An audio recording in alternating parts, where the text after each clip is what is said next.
लेके जाएं। चलिए, any changes? 2 चेंजेस हैं। इब्राहिम की जगह डब्स खेल रहा है हमारा, और आफ्ताब की जगह अली नसीर। चलिए, good luck. Thank you. All right, so the news from the center is that the Sharks have won the toss and they've decided to bowl first.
Hyderabad Hunters will be searching for the first win after a failed batting display on their first match. But they will have to meet a confident Gwadar Sharks who manage a good win against Rawalpindi Raiders. And he's bowled in. With the likes of Arafat Minas showing some good form with the bat. He's gone big. Will he clear the field? Yes, he does. Hyderabad Hunters will have to wave the likes of Mohammad Shoaib's fierce bowling to manage a win. Can they bounce back, or will the Sharks take another bite of victory?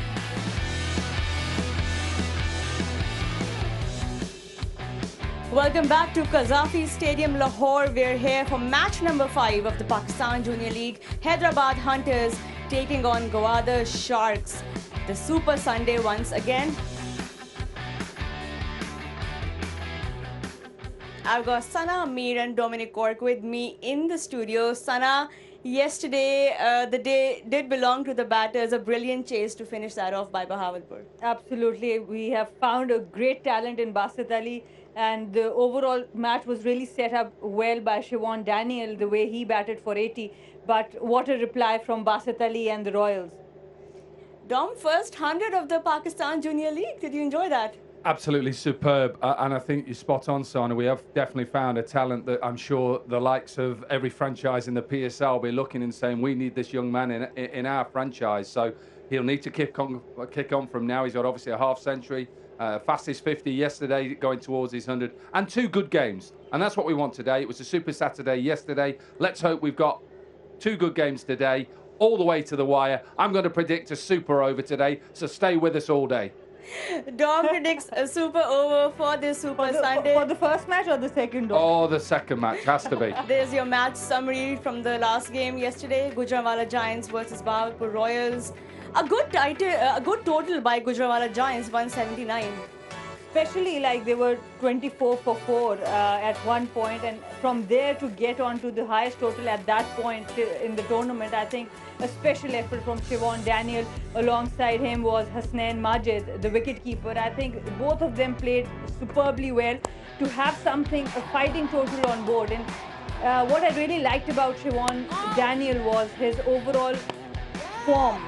He never looked to hit it too hard. He was within his shape, and he just played with the swing and with the spin, and there was so much command and timing.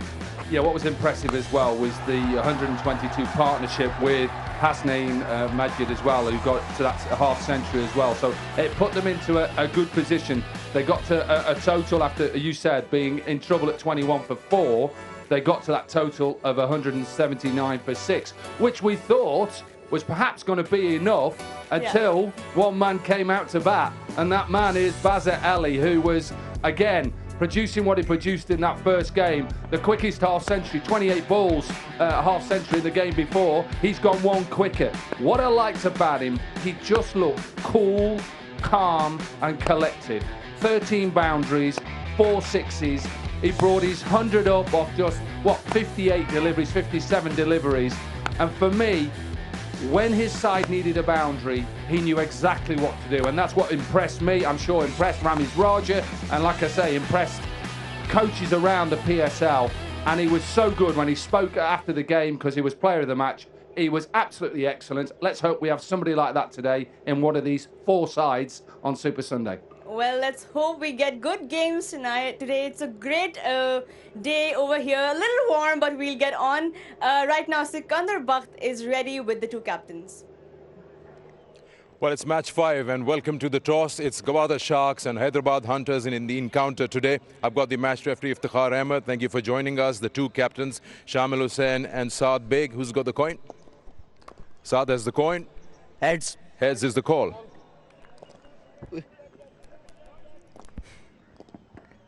Heads it is? Yeah. Okay. Well, to begin with, what are you going to do? We're going to bowl first. Bowl first. Yeah. Had a good outing in the first game. A win is a win, of course, but any areas that you're looking to fine-tune, polish, and see that you get better results? Well, obviously, you can improve after every game, even after a win. I think in our middle orders, our batting was a bit slow. I think we're going to work on that. Our bowling was, I think, excellent. Fielding was really, really good. But yeah, overall, just a good performance. We're going to work on that. We're going to take positive feedback from that. But that match is gone. It's a new match. It's a second afternoon game in the tournament. Any expectations? What kind of score that you want to restrict them to? There's a bit of grass on the pitch, just a hint of moisture. So we're going to restrict him around 130, 120. Our batting is pretty good. So I think we're going to be able to chase that after the first innings. We're going to hope that the pitch flattens up a bit. Okay. Any changes? No changes. Same team. Yep. Good luck. Thank you. Talk to Saad. साद आपका भी यही plan था कि अगर जीते तो bowling करते पहले? जी हमारा भी ये प्लान था। अब क्योंकि बैटिंग आ गई है, किस टाइप का स्कोर सबसे पहले मैं सोचना चाह रहा था कि काफ़ी मुश्किल हो रहा है साइड जो पहले बैटिंग कर रही है कि कितना टोटल इनफ होगा? जी हमारे सामने ये कि 160 to 150 इसके दरमियान में हम स्कोर करें तो आराम से हम लोग डिफेंड कर सकते हैं। पहला मैच आपको मिल नहीं सका इन टर्म्स ऑफ विक्ट्री, कौन सी ऐसी जगह है, यही मैं पूछ रहा था शामिल से भी कि उसको आप देखना चाहेंगे, करेक्ट करना चाहेंगे? हम लोग थोड़ी अपनी मिडिल ऑर्डर और हमारी जो बॉलिंग स्ट्रेंथ है उस तरह से बॉलिंग नहीं हो पाई। हम कोशिश करेंगे इसको कवर करें और आज के मैच में हम लोग इसको पॉजिटिव साइड पे लेके जाएं। चलिए, एनी चेंजेस? 2 चेंजेस हैं। इब्राहिम की जगह डब्स खेल रहा है हमारा और आफ्ताब की जगह अली नसीर। चलिए, good luck. Thank you. All right, so the news from the center is that the Sharks have won the toss and they've decided to bowl first. Hyderabad side, I think he's spot on. He's obviously changed his tactics. He wanted to bat first the other night. Now in the day game, he wanted to have a bowl first. They'll need more from that middle order. Himself as captain Saad Beg scored highest total 34 from 24, but the second highest score in that was Munib Wasif of 26. They simply didn't get enough. 113 all out. They've got to post that score. He said about 160 to 170. My Urdu is really good. I heard that, but ultimately, if they don't get a total on Sana, it's going to put obviously the other team into being favourites to win the game. Absolutely, and no surprises for the Sharks there because they have won the previous game. They come into this team, into this match unchanged, and you won't be surprised because overall they have been really well. They have played really well. Shamil Hussain got out early, but otherwise, whether it was Benkenstein, it was Arafat Minhas, Saad Masood, everyone contributed in with the ball also. Mohammad Ismail, Mohammad Sohaib with the new ball, and then the spinners. Benkenstein, Momin, Kamar and Arafat all getting couple of wickets. So they've got a very good overall core team. No need to change anything in that team. Right, the two mentors will be face to face today. The legends of the Windies, of course, Viv Richards and Darren Sammy. How do you see that battle going on? I think they both really respect each other, and of course there's so much to offer from both the mentors, and it's going to be an incredible exhibition because one mentor, Sammy, he's really calm as compared to Sir Vivian Richard, who's energetic and up and jumping with all every over the wicket, place yesterday with every wicket. So he wears his heart on his sleeve. Yeah, I'm looking forward to that little playoff between the two mentors, two West Indies going head-to-head. I'm also interested about this pitch. I know we're just about to go to see what the pitch is like. Remember, yesterday, the side who batted first in the day game won. So it'll be interesting to see what Tino says about these hot conditions and about the surface. Well, Tino is ready with the pitch report. So let's go to him. Yeah, thanks a lot, Roha. Of course, the earliest start that we've had in the Pakistan Junior League this season. And I'll tell you what, in the middle here, it is pretty warm. About 30 degrees at the moment, a high of 32 expected. And it's quite still. The breeze that we've had in the afternoon yesterday, not quite there at the moment. Players will definitely be hoping that'll come out a little bit later, just to make conditions a bit fresher. Right, the boundary standard throughout the competition, 66 meters from the middle.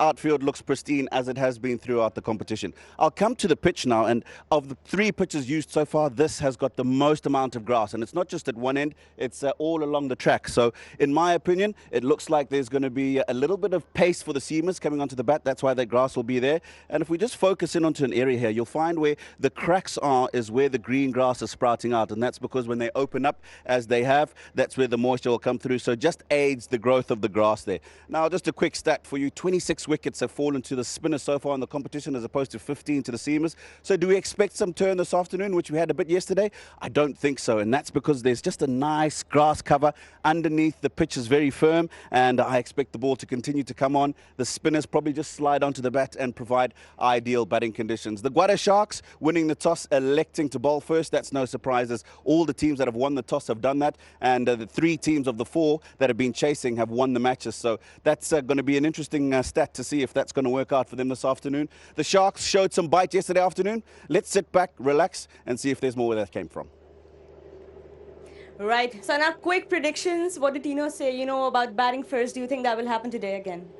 I hope that they can put up a good score. Last time when Hyderabad took the field, they only managed 113 runs. Yeah. Saad Beg, the captain, looked good with 34 of 24, and then the only batter who contributed was Munib Wasif. So, of course, for the tournament, for these young kids themselves, for them to come and express themselves, I would like to have a good score in the first innings. Rohan, I'm expecting a response from Abdul Razak and Darren Sammy's side, who underperformed in that first game. They'll say, come on, today's the day, we've got a day game, let's make sure we get into this game, put a score on the board, and then we defend. It's all set to be a great Sunday.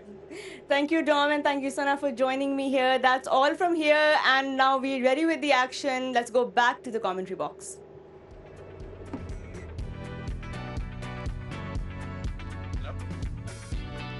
My great pleasure to welcome you to this fixture, match number 5 in the Pakistan Junior League. Hyderabad Hunters taking on the Gwadar Sharks. Gaddafi Stadium looks a picture as we get set for the first of 2 matches today. 2 very important matches. The first, of course, between 2 sides with contrasting form. Hyderabad Hunters with 2 changes to their team from the last game. Ali Nasir in the side, the left-hand batter. Also Dubs Wood, the overseas player from England, left-hand batsman. Bowls a little bit of off-break as well. They will punctuate this side, and it's a side that is coming off a loss against the Royals. And they'll be searching for 2 points. Sikandar Butt alongside me. Your thoughts on this Sharks side for today? Thank you, Darren. Sharks also coming up with 2 changes. Mohammad Zulkifar, the wicket-keeper, is in the side. Adnan Iqbal, the all-rounder. Otherwise, Shamil Hussain looked good. Martin Benkenstein had a good outing, scored 33 of 25. Arafat Minhas had an all-round effect on the game. First with the bat, 40 not out, and then later on picking 2 wickets for 20-odd. So they've had a good start to the tournament, the Sharks, and they probably will look to restrict the opposition today. Opening batters making their way out. Again, a reminder that the Gwadar Sharks won the toss, elected to bowl first. We heard from Tino Mawoyo that the grass covering is quite good on this new pitch being used for the set of matches today. Fast bowlers will try to extract whatever assistance is on offer. It will be a test for Saad Beg, captain of this Hunters team.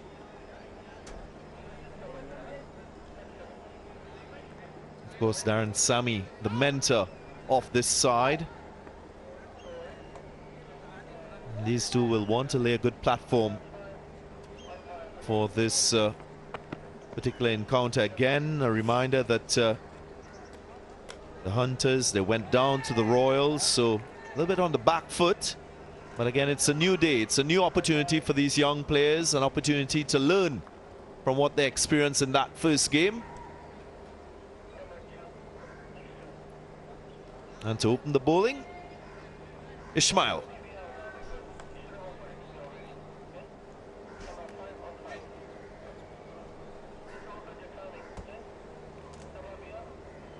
Two changes on each side. The side winning, that's the Sharks, also coming up with a few changes. I guess all the teams want to get their best 11 ready if they are to make it to the playoffs. Sharks feel that if they can restrict them to around 140, they're in the game. Of course, why not? What we saw yesterday was a different strip, yes. High scoring game. 179 was scored batting first. and 180 was chased down with a couple of balls to spare.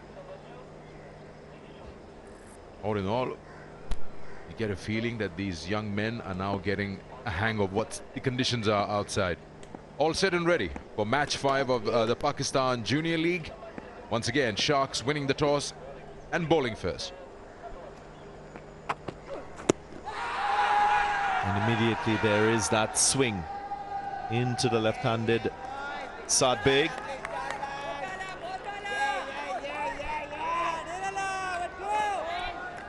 We've seen these exaggerated swings and movements from these bowlers. Surprisingly, they last for the whole of power play. This one angling into the left-hander and going down the leg side. It's again the discussion we had yesterday in our commentary box, how to approach if you're batting first. Don't really worry too much about a heavy score being put up on the board in the power play. Wide and a good take. Just spend some time outside and then move on with the proceedings. It has to be about getting accustomed to the conditions, seeing what the opposition bowlers are doing. Mohammad Ismail in that first game that he bowled against the Rawalpindi Raiders, he picked up 1 for 28 in his 3 overs, opened the bowling, of course, alongside Mohammad Shoaib.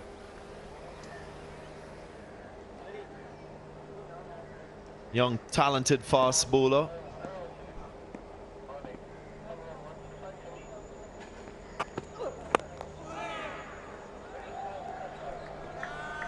First runs off the bat.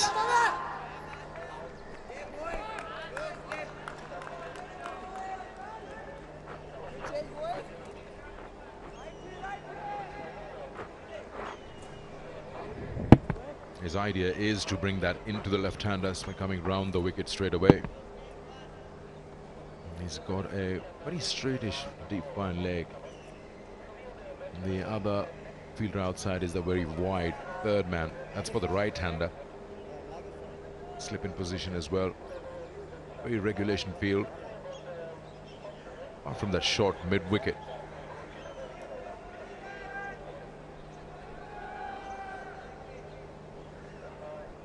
Expect to see that ball moving away from the right-hander. There is a slip in place, so has to start the ball just on about off stump. Encourage Arbaz to play.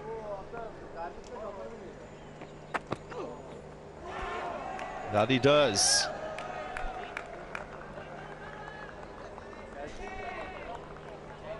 And most of them do come out as genuine outswingers. Taking the ball away from the right-hander. He's got good carry on this. You expect that ball to do a little bit in the first couple of overs in the power play. We'll test the batters out there with that sideways movement. Now another change, that short mid-wicket has been moved out. An extra cover has been placed. And got 2 slips. That's a good move. Can attack and get a wicket here.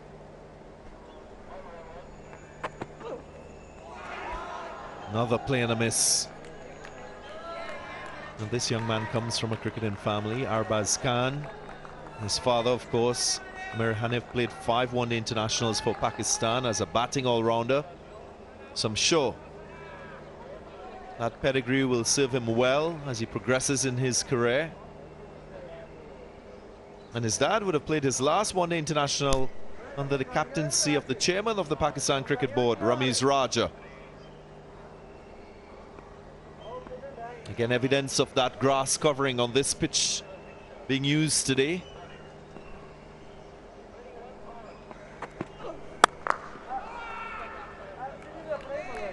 He's got a 7-2 feel. It'll be tough to pierce that offside.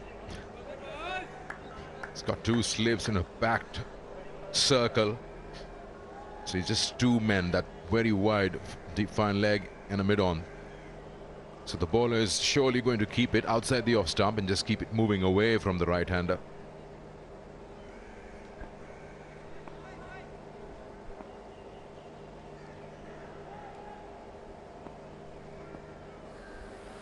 Last delivery of the first over. And it's a wide. Well, you listen to the successful fast bowlers, you'll hear them talk about the process towards wicket taking, how you set a batter up.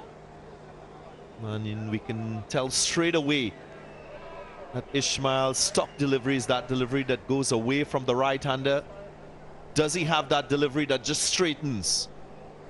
That's, to me, the important factor in his bowling armory. If he's got that element of surprise, that could well be his wicket-taking delivery.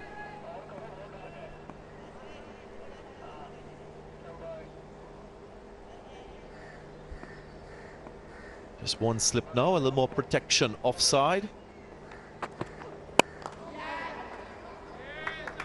And the gap still found.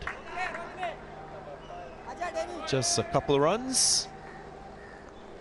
So a quiet start to the innings at the end of the first over, 5 without loss.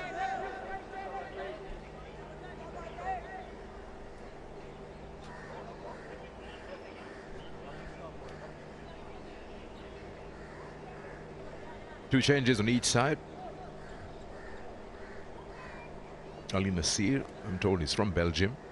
He's been included in the 11 by Hyderabad Hunters.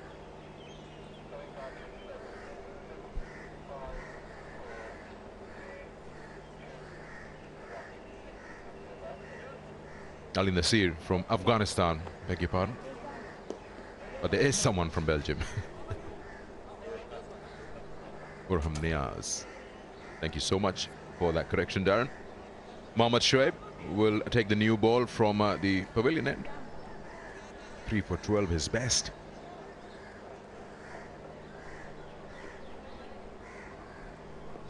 Yeah, he had a double wicket maiden in the 4th over of that first match that the Sharks played against the Raiders. And as an opening bowler, you'd expect that he will get wickets quite early with the new ball. Here he goes. Just a slip.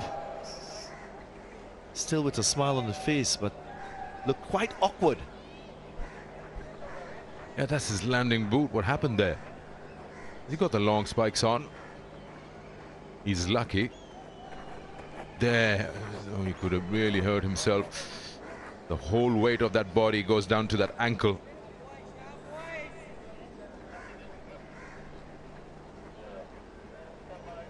Usually the fast bowlers have those longer spikes for maximum grip.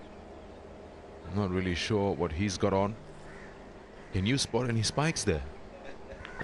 He landed on the side of the right boot. No spikes at that angle. I've seen quite a few fast bowlers suffer a similar fate. And again, the grass covering would have aided that slippage that we saw. Fast bowler that comes to mind, Andre Russell. Oftentimes finds himself floored because he lands on the side of the foot.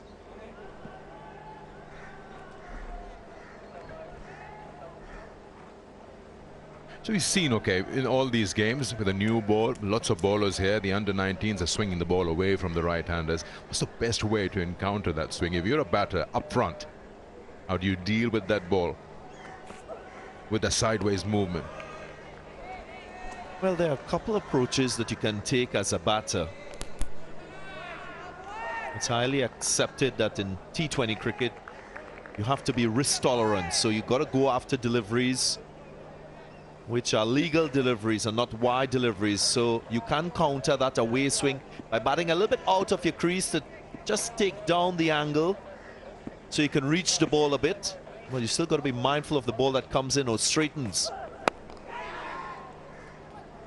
Outside edge found.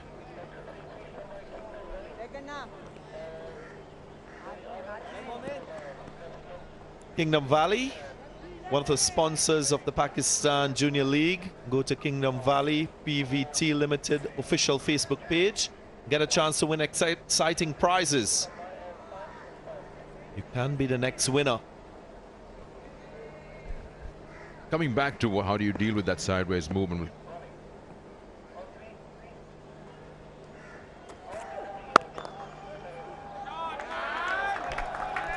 away. He found the gap, which was the most important thing. It was a length delivery, and the hardness of the new ball coming off the bat just helped it along its way. Yeah, more width available, and the bounce was good. It's just that the consistency from the bowlers hasn't been there. You're getting to bowl in those good channels, and suddenly you try something different, and it goes the other way. Would you change your guard? If you have a leg stump guard, would you try come middle off to cover the line of the ball?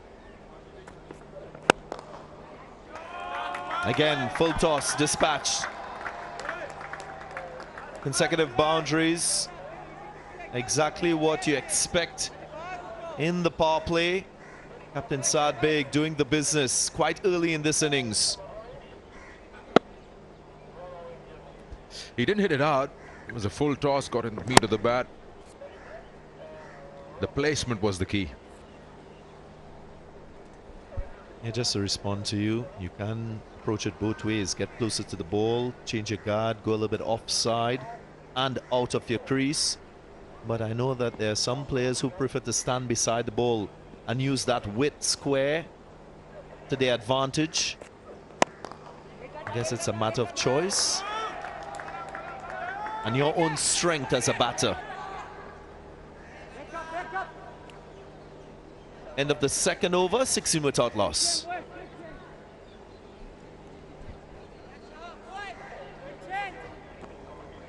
I like the part where you say that get out of the crease and meet the ball early, so allow lesser time for that bowler to get the air. His length becomes shorter, he pulls the length back a little bit. But then in the T20s, you also as a batter in your mind have it that I need to cash out on the power play. I need to hit the ball. So if you're looking to score big or get those boundaries going, probably one key would be if you're really flashing at it, flash hard and clear that 30-yard circle, then you're safe.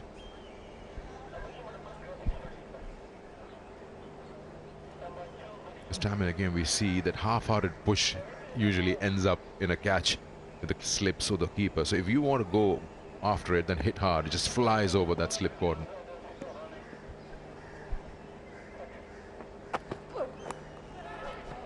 Fine edge, soft hands, kept it down. Wasn't a slip in play, so it was fine enough to beat that fielder in deep third. You just get a feeling he's more of an offside player. He's finding it tough with that ball coming into his pads. Just closing the face, no, or just opening the face. He really didn't intend to play it in that direction. Again, that hesitant push.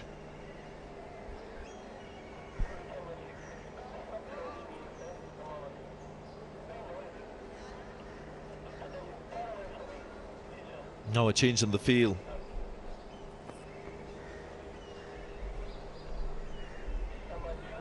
Captain Shamil Hussain using the first slip.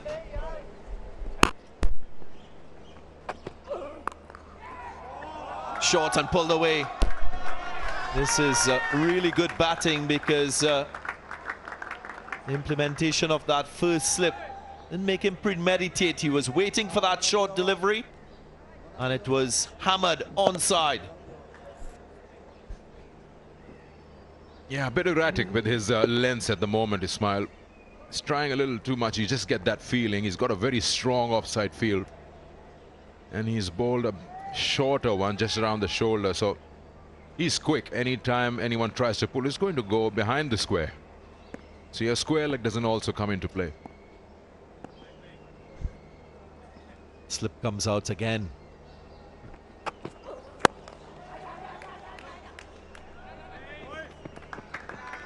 With the changes in the field, you get a sense that they're still not settled with their bowling plans. Gwadar Sharks still trying to find the right length and approach against these two out in the middle. A good one or shorter one to the left-hander probably could be a slow bumper. Then you probably get the deep square leg into play.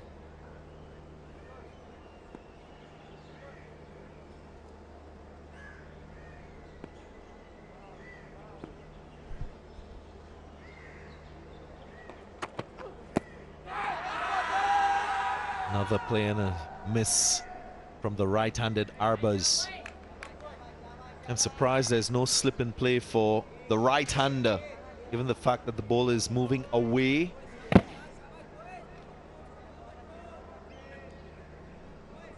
Yeah, that's why I think it's so important for bowlers to know exactly the feel that they're comfortable with, that they can support and advise their own captain.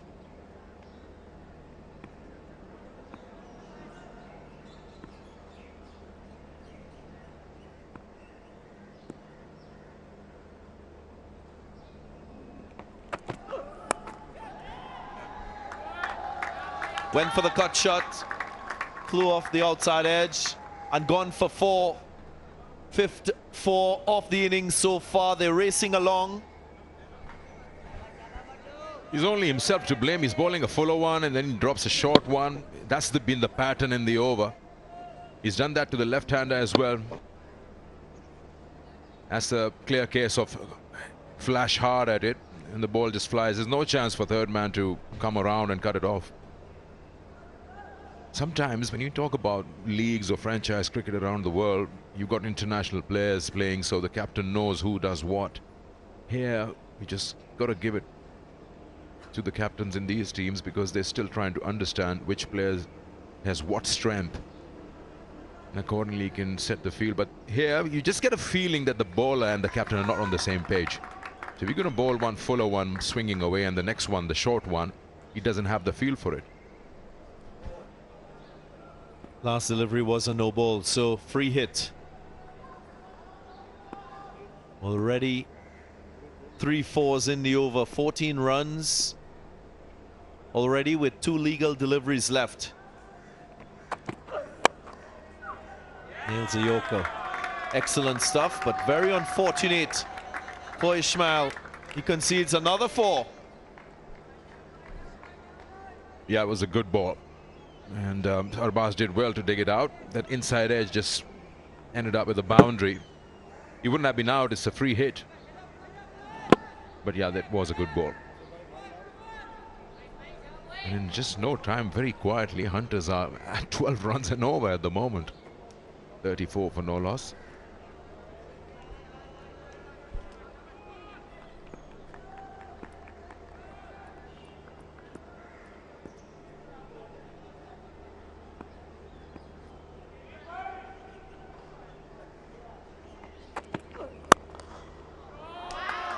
Beautiful. That's a gorgeous looking stroke to end the over. Didn't try to overhit it. He just presented the full face of the bat. That will do the confidence of Arbaz a whole lot of good. 3 overs gone. 38 without loss.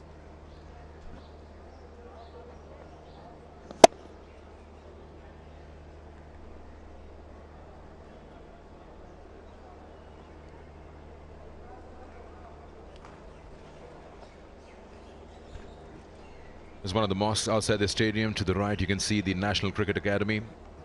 The areas where the Pakistan team, men and women, and all the others practice. It's got a housing facility as well.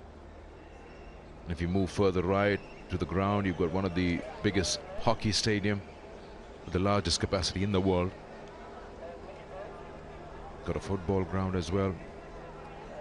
It's a beautiful mosque, isn't it? It's just right at the entrance where we get into the ground room. Pakistan Junior League in full swing with match 5.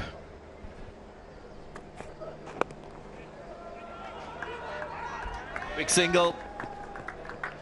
Just gets there, then hit the target. Not feeling short, fine leg.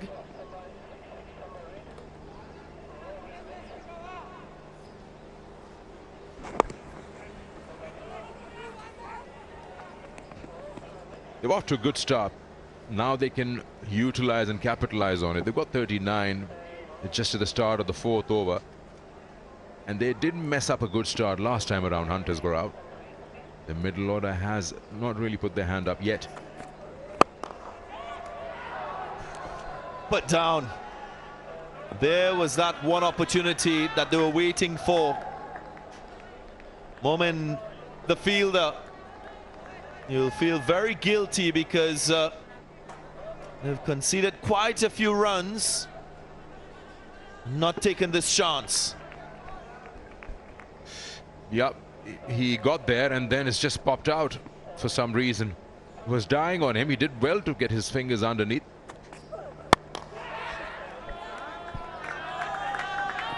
Using the aerial route once more, and it's another boundary. Runs flowing. Very good batting from these two openers. Yep, 2 full on that occasion. The drive was always on, and this time he elevated that deliberately over the circle. And once it passes that, you're never winning that race as a fielder. Good effort though from Shamil Hussain, the captain. He's a tall man, but the ball still just races away. It's a fast outfield.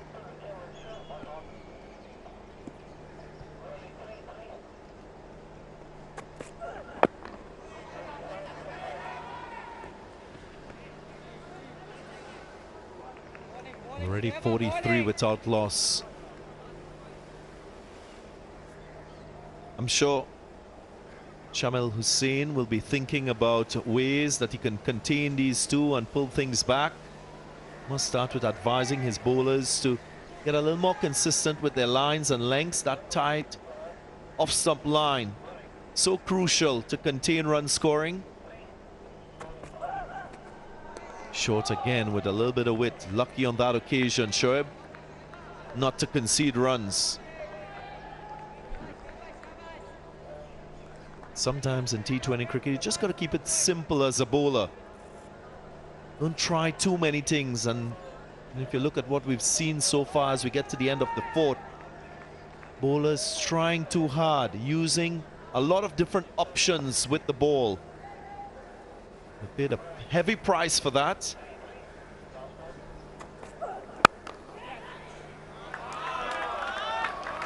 Beautiful shot on the up. Right angle of the bat to find the gap in cover point.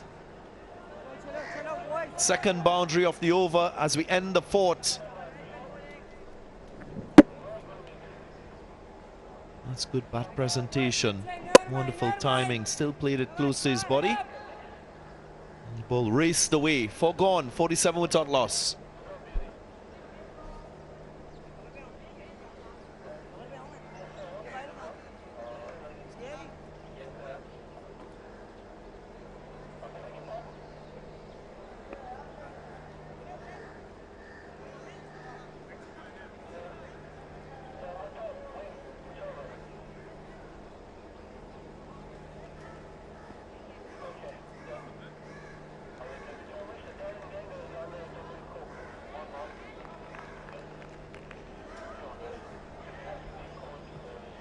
New bowler being used.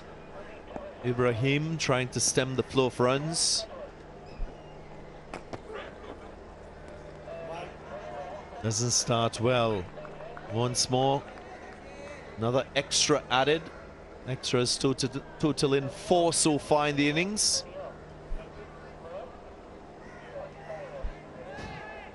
Daniel Ibrahim is from England, the overseas player.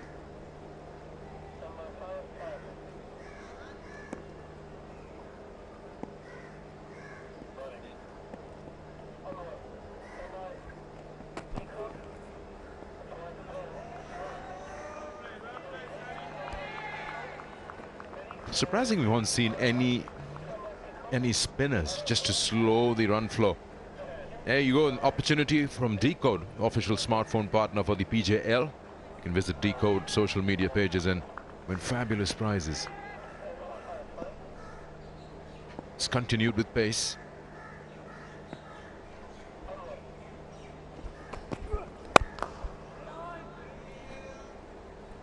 Yeah, sometimes it's important for you to test the different style of bowlers in your team.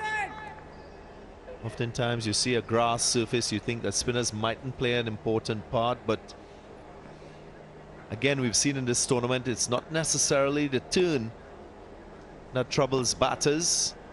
It's that control and accuracy and those deliveries that run on straight.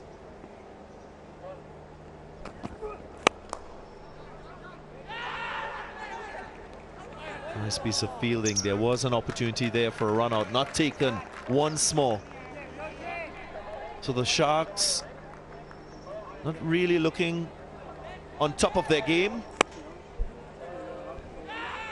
It was a good stop there. And suddenly, well, the captain is not interested. Arbaz is nowhere in the picture. You don't want to make a mistake here. Mistake of that sort.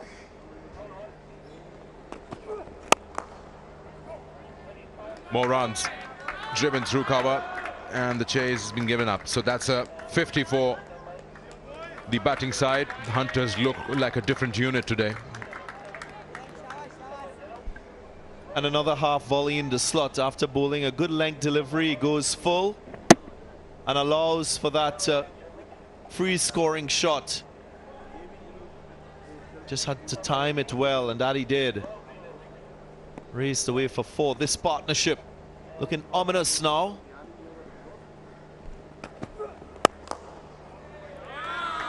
And again,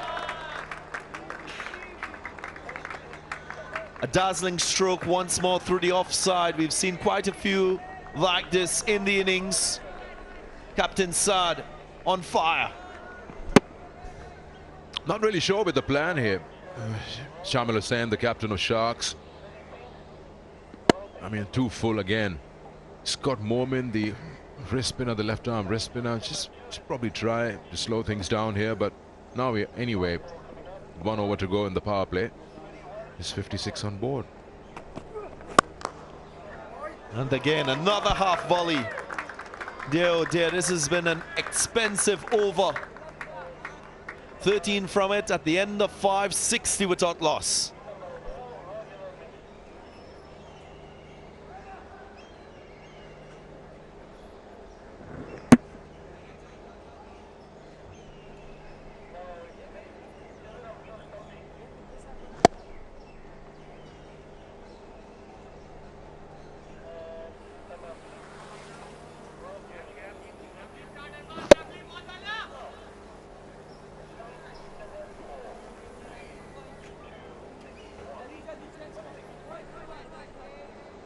Thirteen runs from that last over then. 60 without loss. And we've still got an over of the power play left.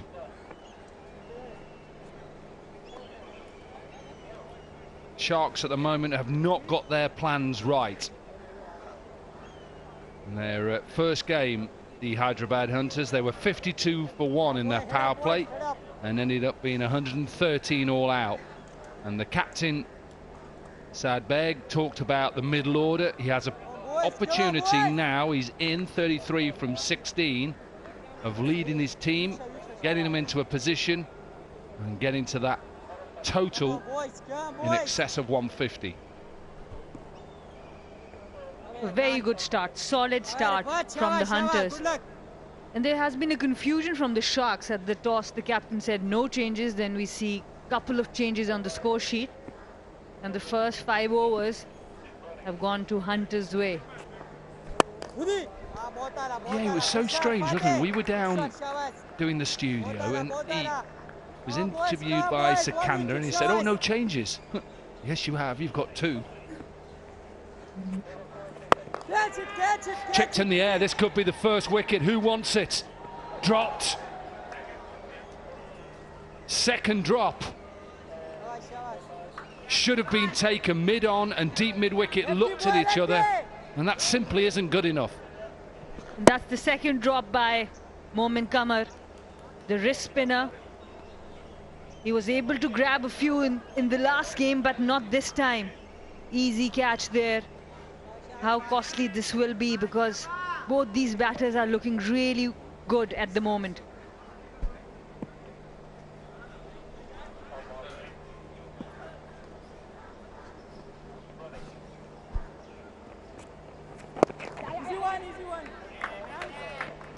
Should just be 1. You can see, Sana, we're what, into match 5 now, and both these sides have played games. You can just see, of course, the Sharks haven't started well here, but the batters look a lot more comfortable. It's like they're understanding the surface now and understanding what to do. We saw that yesterday in really both games. How to build a total batting first, and that was the Sharks, who got themselves to 150 and then defended. And then that chase yesterday, the Royals and Basit Ali. Wow, what 100. Aaron Sammy. It happens so often that when you're nervous, you tend to do things very quickly, and that's what we saw in the initial games, that the batters wanted to express all their shots very quickly in the first few deliveries. Now they are taking their time. Where's that? You need to take me to there. It's just round the corner, isn't it? It's within the complex, isn't it? Right next to the stadium.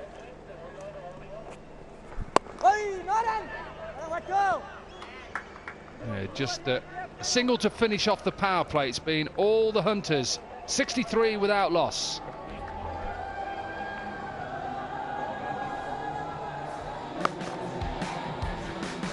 And it is all about Saad Beg, the captain of the Hunters, and Arbaz Khan. They were brilliant with the bat, excellent timing, and some misfielding and some bad bowling helped them along the way, but overall nothing to take away from them.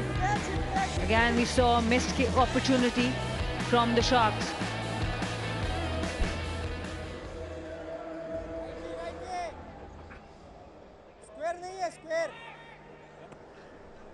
It is the end of the power play, which means a little bit of relief for the bowlers as well, because they're allowed to put more fielders out, only have to keep 4 fielders in the circle. And Momin Qamar comes on to the ball, comes on to bowl. He's a left-arm wrist spinner, got a couple of wickets in the last game, has dropped a few catches, so he really want to contribute. He really would want to contribute here. Absolutely, it's a good start.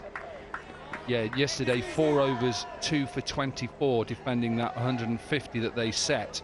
And they bowled the Raiders out yesterday for 116 in that first day game on Saturday.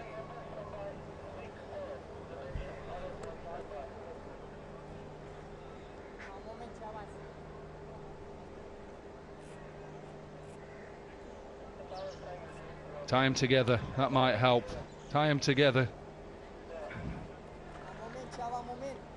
He looks in good form, doesn't he? You like him, don't you? As a batter, he looks in good form. What a good shot. Again, off the back foot. What I really like about him is his timing. He doesn't look to overhit the ball. Looks very composed at the crease. Yeah, you're right. This one, the attempted googly that just sits into the surface. And watch, he stays tall and hits on top of the bounce. And once it gets past extra cover, who is a little bit square, I think he needs to be straighter than that. Too much of a bigger gap between those two.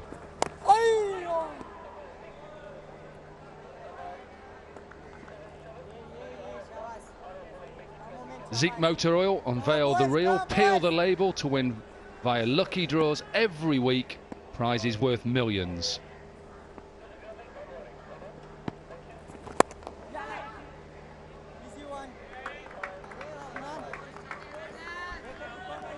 And good approach to a new bowler.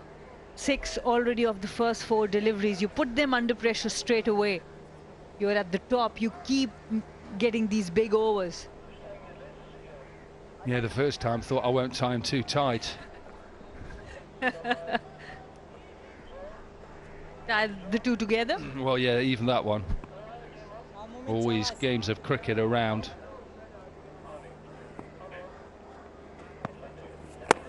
Bit of practice going on. Just to the side of the Gaddafi Stadium.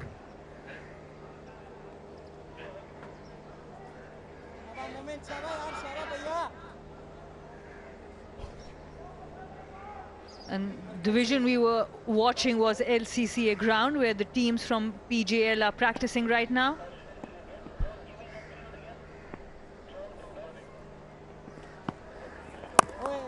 Again, one that's just skids through. So the end of another over. 7 overs gone. 70 without loss.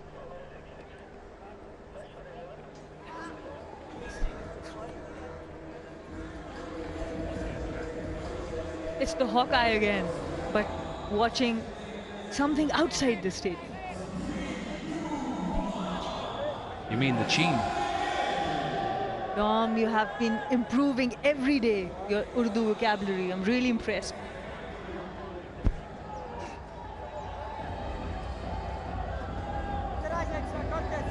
It's where the teams are practicing, getting ready for maybe this afternoon's game or this evening's game, the double-header. We'll see the Rawalpindi Raiders go up against the Mardam Warriors. That's our second game on Super Sunday. You just see where we are in the distance. There it is, the Gaddafi Stadium. And on the right is the National High Performance Center. On the left is the hockey stadium. Easy one, easy.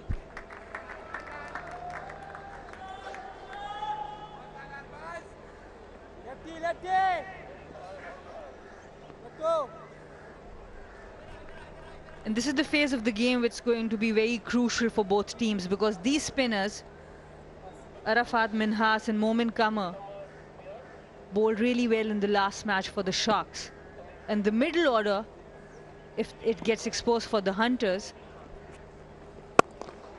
that's where we saw some weakness. So these two batters would want to play maximum overs of these two spinners.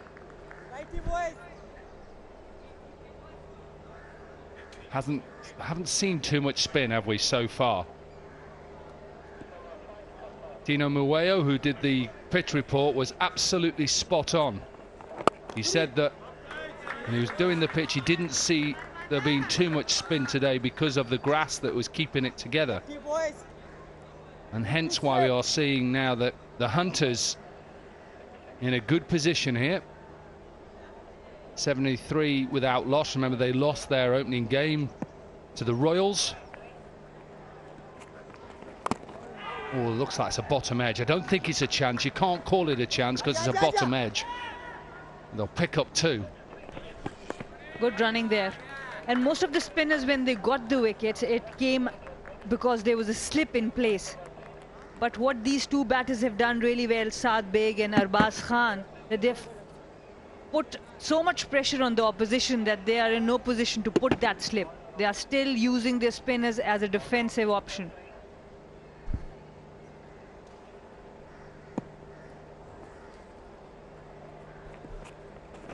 Go! Easy, easy. Gets it past short mid-wicket. Only pick up 1. Good fielding that, because that was travelling.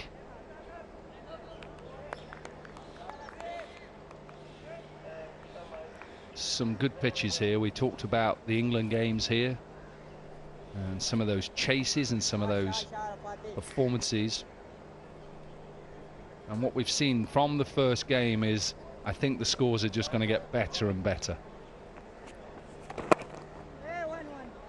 Which is a good sign, because that's what you want in 2020 cricket. Good cricket pitches, easy to bat on, and the bowlers have to work hard. 77 without loss from 8.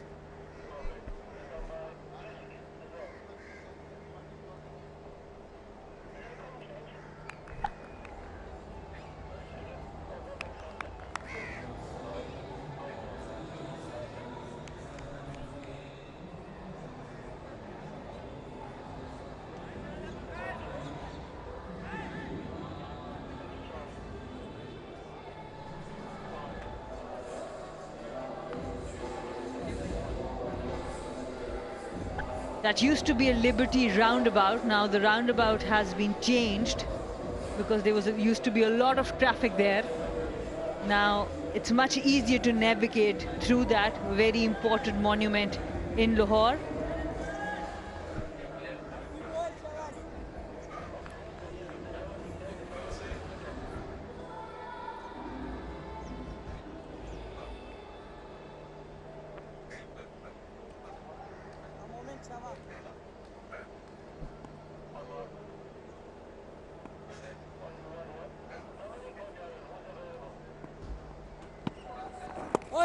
Oh, again, another one that a little bit of a googly again, so going across. Amazing how you see a left arm wrist spinner now. I'll go back to my era, which is a long time ago. Somebody called Paul Adams, who we hadn't seen, and he turned up in Kimberley playing for South Africa A, and we didn't know how we're going to pick him. A little bit of an unusual action, but could spin the ball, Paul Adams. Now you just see so many.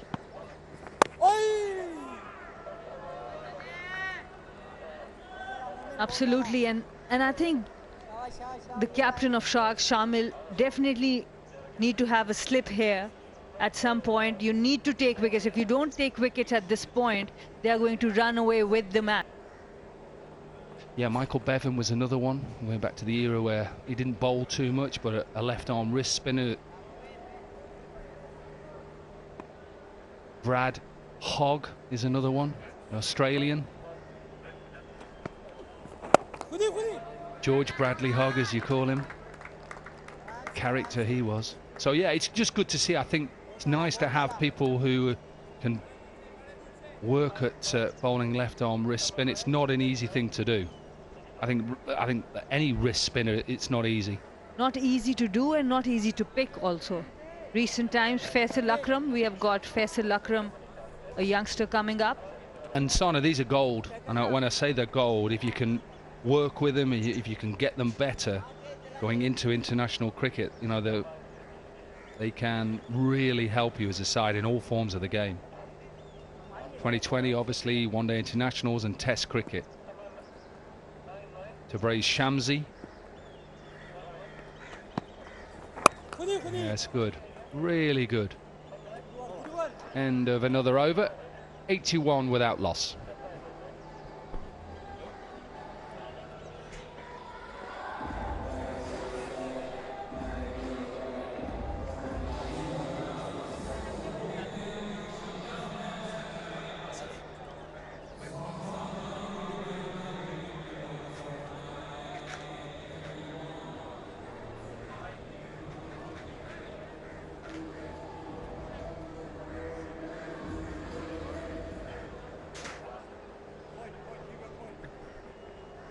Very good power play phase. And then the run scoring continued. Run rate of exactly 9.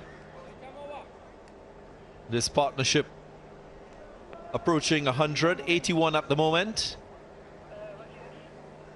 Saad Beg on 45 from 28, 8 fours. It's been a very, very good partnership. Right tempo to the innings set by these two. Good luck, good luck.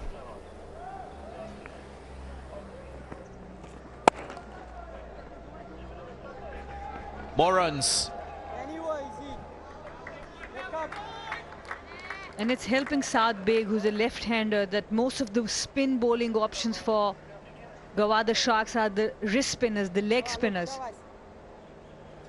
And that's why it's easier for him to score. Full toss down the leg side and dispatched. Gets the treatment, a real gift from Benkenstein, and allows the captain to get to his landmark 50. First 50 for Saad Beg. It's been a fine knock by the captain. An excellent knock there. In the first match, he wanted to bat first. This time, he was asked to bat first, and he has batted really well. The wrist spinners bowling into his arc most of the time. This time, a gift, a full toss. And the Sharks are missing an off-spinner. They don't have any off-spinner in the bowling lineup, or that we have seen. So the wrist spinners going into the arc of the left-hander.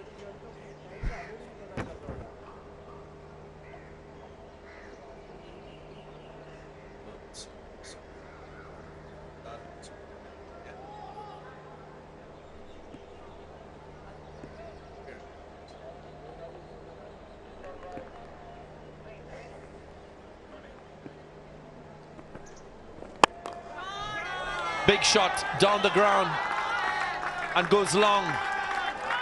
That's a handsome stroke that takes him to half a dozen. Brilliant batting there by both these batters. Arwaz Khan this time taking on the spinner, going straight down the ground. The best shot to attack a spinner like that. Never mind, look, Shavas. And this partnership has been really impressive. 94 of 62. And they've taken very calculated risks. That's the best part. Oi. Well, 2 deliveries ago was the first 6 of the innings. Hey, you make a good point about there not being an off spinner. There's a part-time option that the captain can use. That of Saad Masood. No run. Needs all the help that he can find. No wickets yet after 10. 94 without loss.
Hyderabad Hunters looked set for a big total, batting first once more.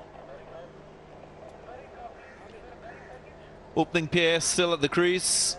And they did a great job in the power play, producing 63 without loss. And at the moment, 94.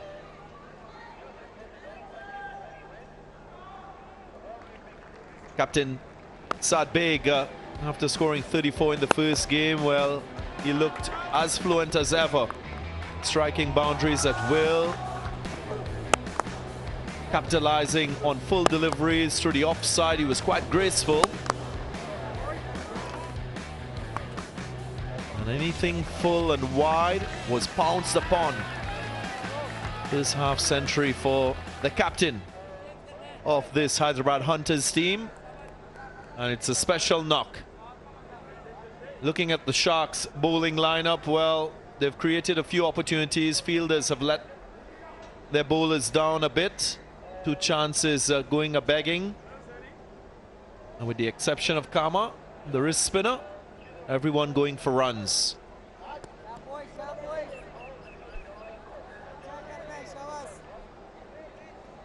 Tino Mawoyo alongside me. Tino, what's required here? Well, for the next 5 overs, exactly what they've been doing. Continue to rotate the strike when the opportunity for boundaries is there. Do that, run well between the wickets. They've got a fantastic platform here. They've had properly for the next 5 overs. They can get very close to 200. Dot delivery to start. Dominic Cork, where are you? I'm pitch side, Darren, and I've got your fellow teammate, Darren Sammy. Going well. After obviously that disappointing first loss, what have you said? What have you and Abdul Razak talked to the team about? Yeah, we know it's some of the guys the first time playing a competition like this. You know, it was just one game. You know, team has to gel. We didn't have the first game, but our job is to give them confidence, you know, give them a game plan, because we don't have much information about your opposition. But if we could control what we do in the dressing room by giving them a game plan, how to go about, you know, setting or chasing down a target, and hopefully they go out and execute. Today it's been brilliant. You know, the plans we've laid out, they've exceeded it, and hopefully we could get a big score here. Captain's going well as well. Half century, 54 off 52. What have you've just been out? What have you said?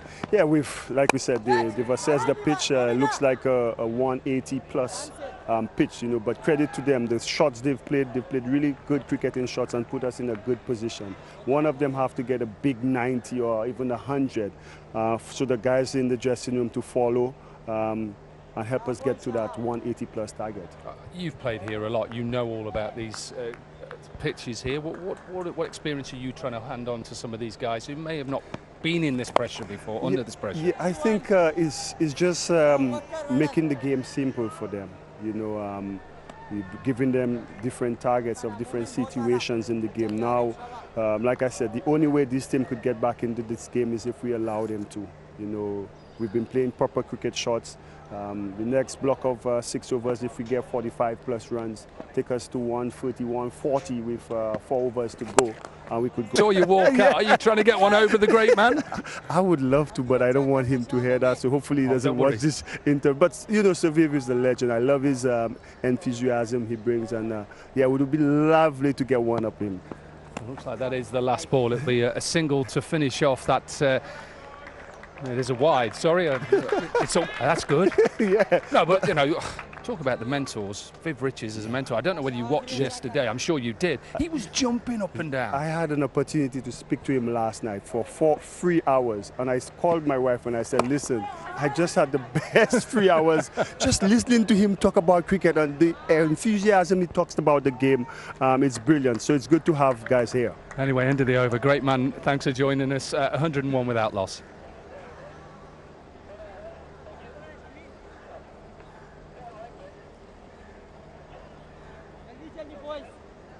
Good work, moment.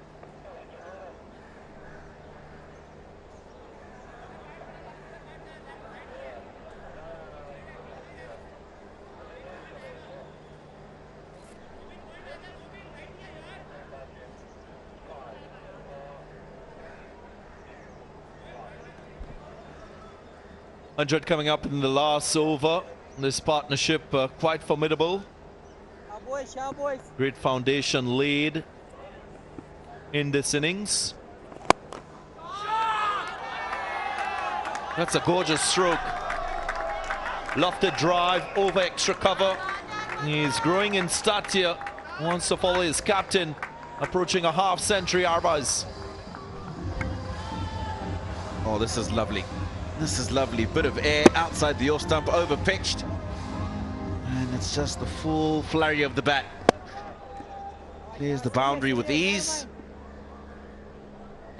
Listening to that interview, Darren Sammy, was talking about strong cricketing strokes. And there's a typical example. Yeah, good ball. I tell you what, there's a feel-good factor about playing a stroke like the one we saw in the first ball that went for 6. And he tries it again. The outcome is the same. Brings up his 15 style. So both openers now getting to their landmark. And Darren Sami and the Hyderabad Hunters, they appreciate it.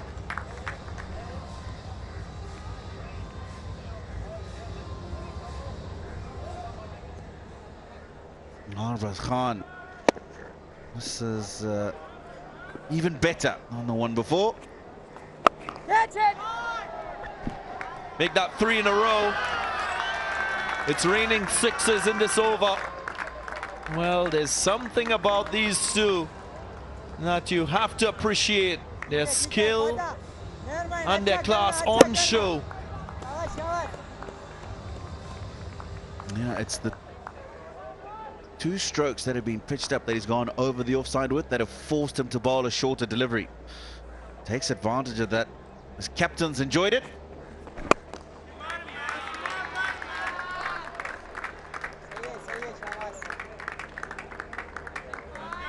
Lefty. 19 already from this over, 120 without loss.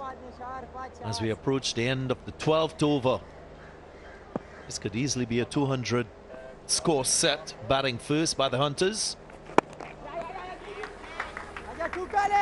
2 is the call, but they settle for 1.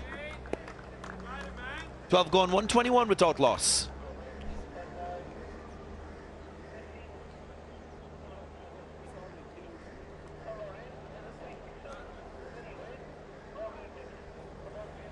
Well, that was a huge over. That was the first ball here in the extra cover boundary at ease. This one a bit straighter, but a lot more elevation, but still enough on it to clear the long off boundary. And then he forced him to bowl a short delivery, and that's the one he took for 6 square on the leg side.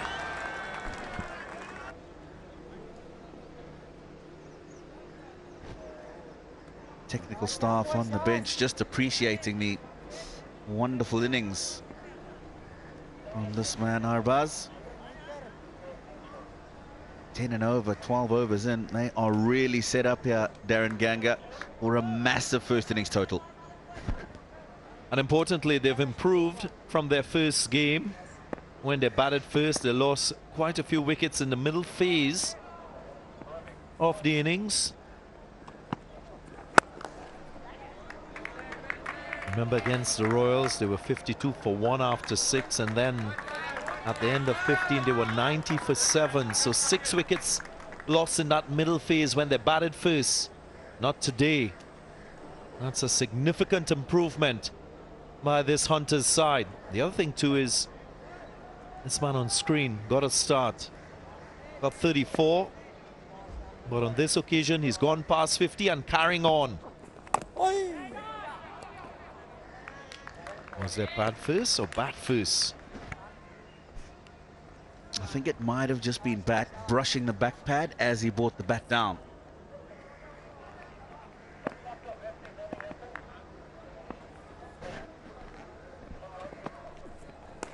Often hear coaches and captains talk about one of the top 3, top 4 batting through and batting deep.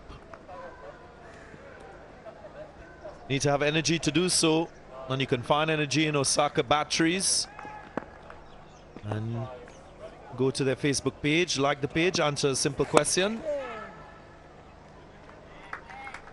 Osaka Juniors Ka Junoon contest. You can join on, be a part of it, and be a winner.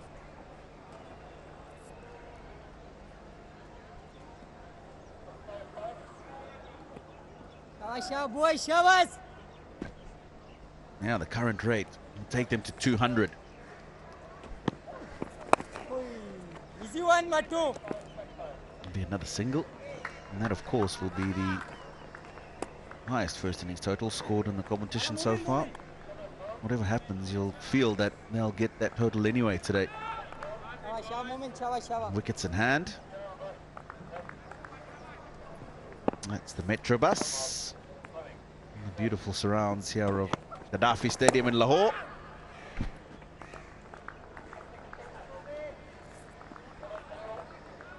He's been the one bowler that has bowled with good economy. Kama approaching the end of his complement of 4 overs. He's only conceded 23 runs. Hasn't gotten a lot of support from his fellow bowlers. And there it is, the end of his spell. None for 24 in 4. A shining light in this bowling lineup for the Sharks. 13 gone, 127 without loss.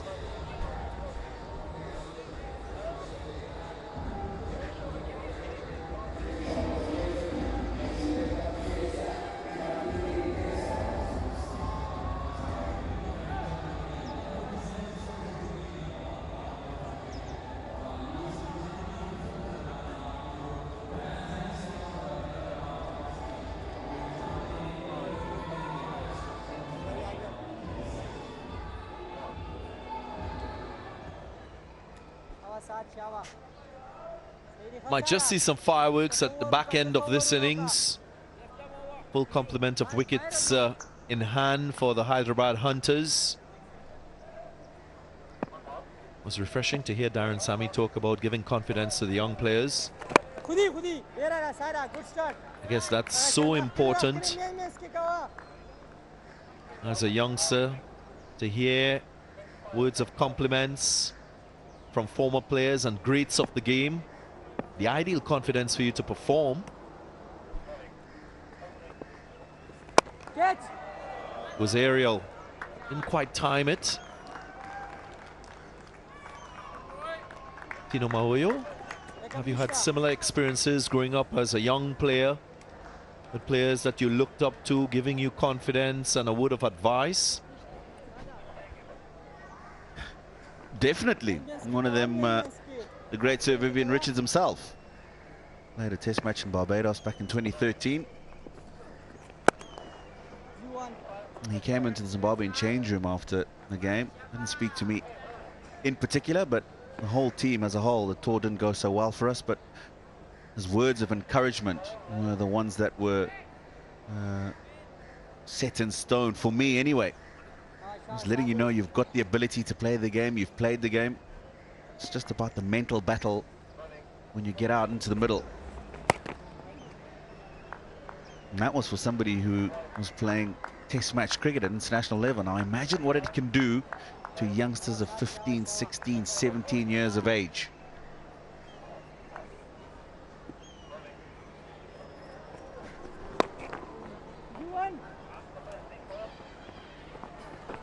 Well, they've had the chance to interact with Sir Vivian Richards and quite a few more mentors around that they can interface with.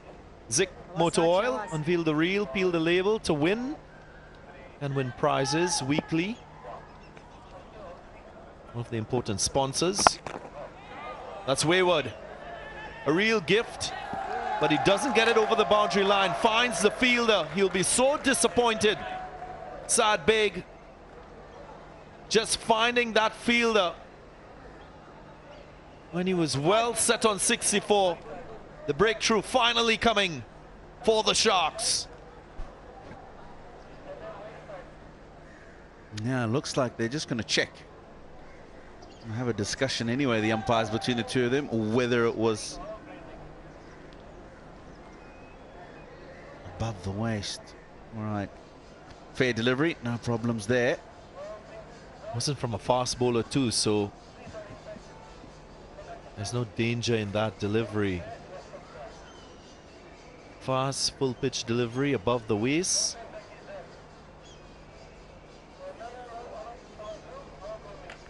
Surely not fast, Tino. No, not fast.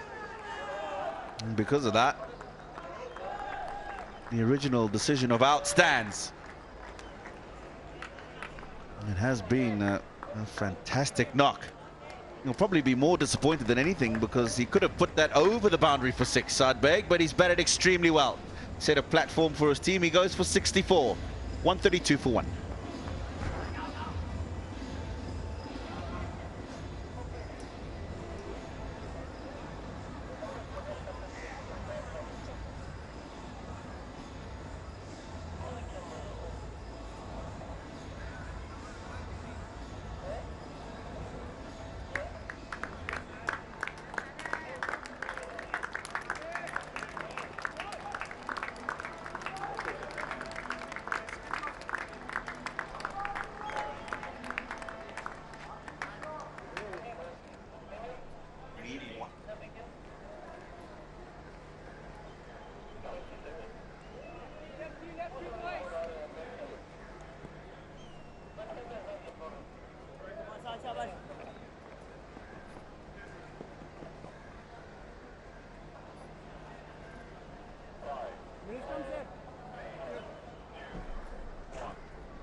Well, no Arbaz Khan or Moise Reina. It's Munib Wasif who got a runner ball, 26 in the last innings at the back end. A bit of a promotion for him.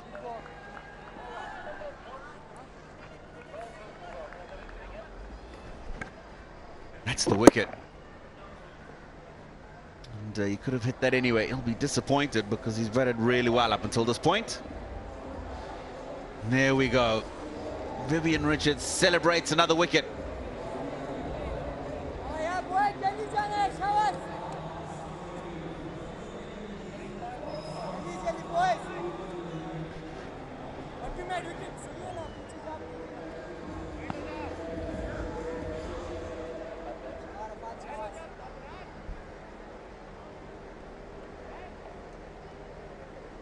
Minhas to finish his fourth and final over.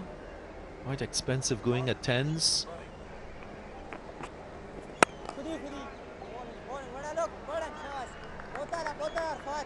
Might just want to bowl more deliveries to Wasif, the new batter, as against the well-set Arbaz. Again, another catch presented and taken. So after putting down 2, we're seeing a difference in the fielding and catching from the Sharks. Second wicket down. The other well-set batter has to go. That's been very good up until now from the Hunters. The loss of these 2 wickets will certainly set them back. He'll be disappointed because he had acres of space either side of that fielder to exploit. Now Baz picks the man out on the boundary. He goes for 61. Hyderabad lose their second, 132 for 2.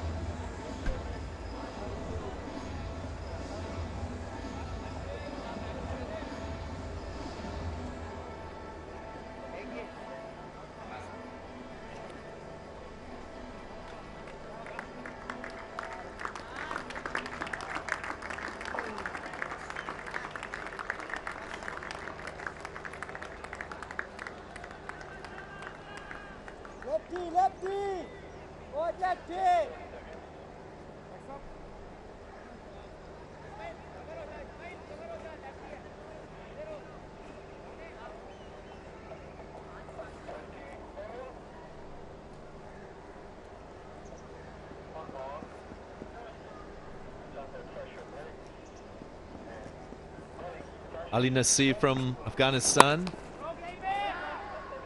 one of the overseas players in this Hyderabad Hunters team.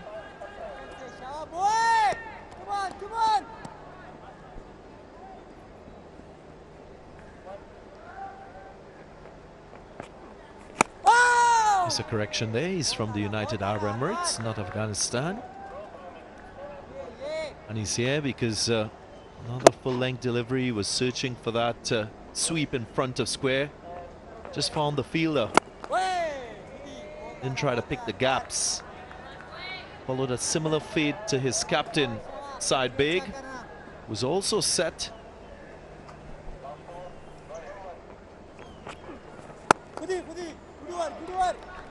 Wicket maiden from Minhas finishes his fourth in style. 1 for 30 in his spell. 132 for 2 after 15.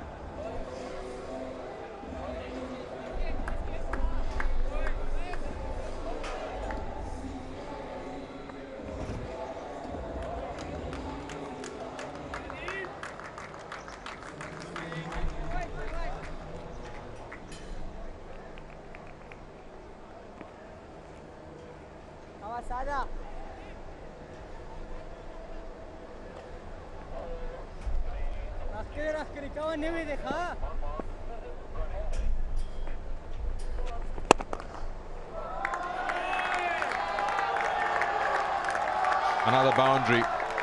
Another over begins with some runs flowing for the Hunters. It's a different Hunters side today. The way they performed in the first game, and today they've really worked, I think, on all the areas that were lacking in the first match, their first outing. And today to their liking. Sharks have also been pretty ordinary in their bowling. The lengths have been very erratic. Some very good stroke play that we've seen, and from what we have on the scoreboard, 136 for 2. And with 4.5 overs to go, we're probably looking at breaking the 170, 180 run record here, which was a high scoring game last night.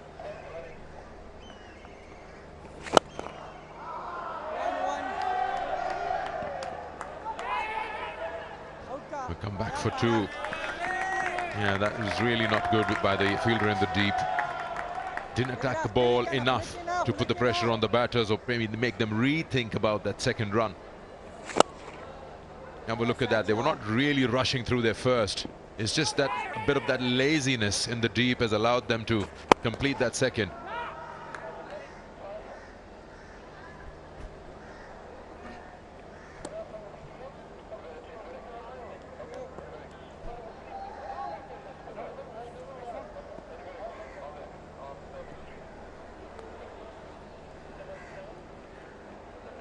Yeah, it's been a good start. Speaking to Darren Sammy, they were thinking 175 onwards. That's what he said when he went out with Abdul Razak at drinks. Another wicket. An absolute beautiful delivery from round the wicket, a googly. And it's the end of Nazir. Yeah, he went too far back in the crease, also exposing the stumps, only to realize that the ball has rushed onto him. And with that grip and turn, he's nowhere near. He was expecting the ball to come in with the angle. Has missed his bat by almost 1.5 feet. Well, Sharks need those wickets at the moment to stop them from getting those big runs. Ali Nasir goes for no score. Hyderabad 139 for 3.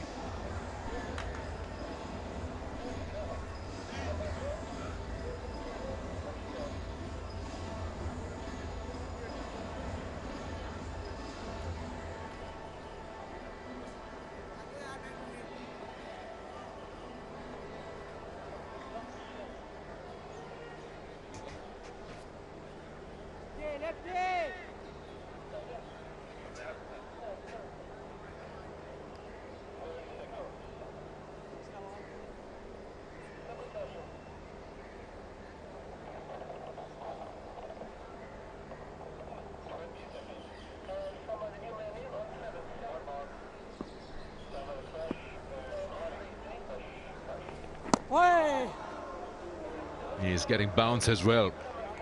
Masood.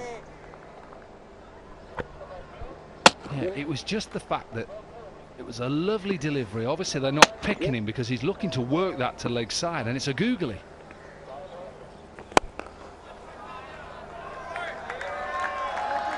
That's a boundary again. So boundaries are coming in. There's a second one in the over. We'll come back to that. It's 143 for 3. 16 gone.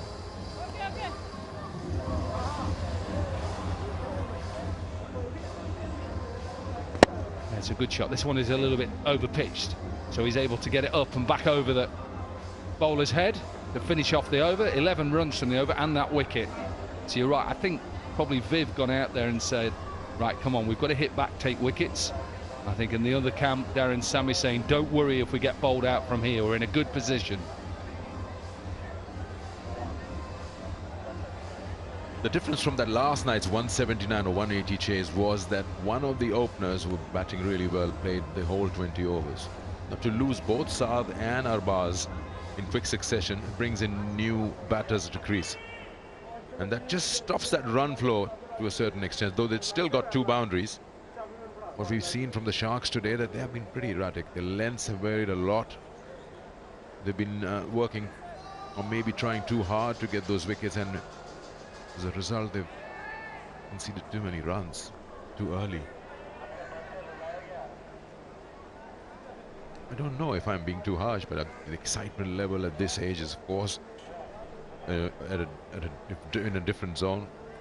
Or would you expect them to play like professionals at this level? You say, if something's working for you as a bowler, don't try anything new.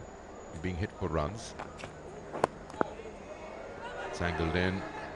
You've got short fine leg there.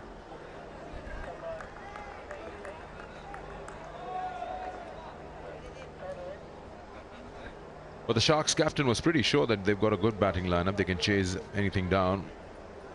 But you don't want to be looking at the scoreboard and saying 180 to win. That's the last over. Previous over, I beg your pardon. 11 of it.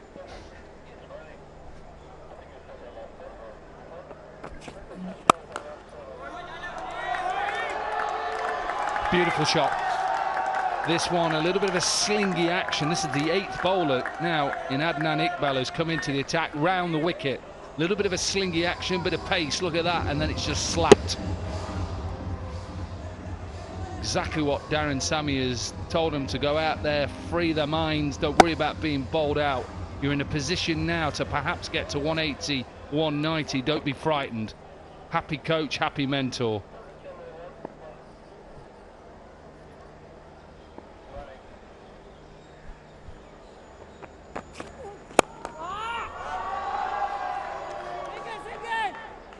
He didn't look very happy there. He's just concerned about something. Who's that, Darren Sammy? Darren Sammy. No, he's just been serious. He's just serious getting his point over, but I can tell you he's happy that he's got a reaction as a side from their last game.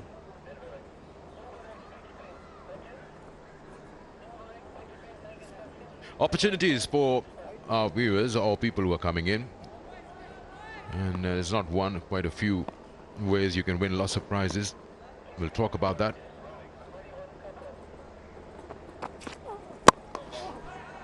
He's bowling Yorkers and he's getting them in exactly. Oh, direct hit. We might be going upstairs. Are we? Yes, we are. I think if you watch the batter, he takes a big angle away from the stumps.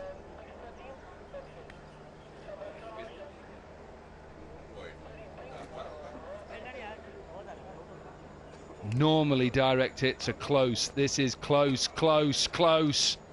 Got to be gone. Gone. Grounds the bat, but look how wide he is. He's come really wide away from the stumps, worried about the ball hitting him. And it only needs, what, a couple of more inches, it'd have been home. So a good piece of fielding. Shamil Hussain, the fielder, who was at mid-off, direct hit. And all of a sudden, the Sharks, though, they're hitting back. Afaq Khan gone for 4. 148 for 4, Hyderabad.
Moiz Rana, the new batter in.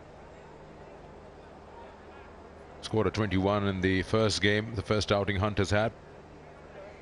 Still, they can get to 178 at this 8.8 runs and over. What you don't want to do is just keep losing wickets.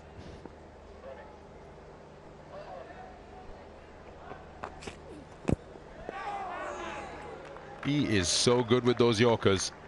It's not that easy to get that ball in the right areas every time you try to bowl it, but he's been good. That's third time in a row. Yeah, interesting observation. He's trying to take evasive action. Oh, wow. He's gone really wide. He would have made it in the crease, but at least by 1.5 feet.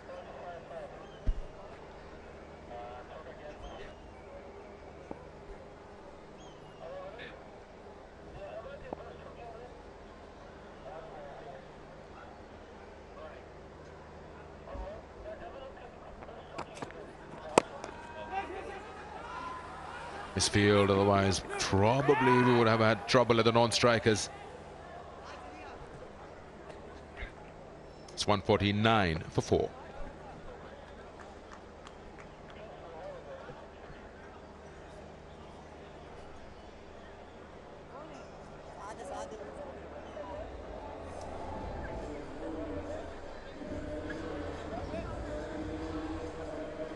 So 149 for 4. There's been a bit of a fight back, hasn't, from the Sharks, and I think this is because this man came on speaking to them, telling them to keep together. They've still got a job to do, even though at that time the Hunters were completely in control of the game. None down. Darren Sammy speaking to me, big smile on the face. When he talks, you listen. Just look at how animated he is, how much he wants them to just go out there and work as a side. Even Mushtaq Ahmed, look, agreeing with everything. Absolute legend. And at the moment it's working. They're fighting back hard, and that's what he'd want as a mentor. It's just a fight. If you go down, you go down. If you lose, you lose, but fight to every ball. Scrap hard. That's hit him right in front. I was thinking the umpire's taking a long time to give that decision. That's hit him somewhere. Is he referring it? He's referred that, but I don't see any luck coming the batter's way. Well, I'm not sure he doesn't get a little inside edge. I think if you look, the bails light up as well. I think the ball hits the stumps. I saw something light up as well. I might be needing glasses, but I'm sure I saw this. I have to go through the process. Once he hits, that's fine. So we know that that's a legal delivery. Now we have to see, does he hit it? As you'd expect, if the batter's gone up straight away, he may have got a little nick on it. Let's have a look. Pitch is outside. Does it hit him in line? It hits him there on the inside leg. Watch, it goes through. I don't know whether we can actually just run it on, and then I'm sure it hits the stumps and lights up, but it doesn't knock the bails off.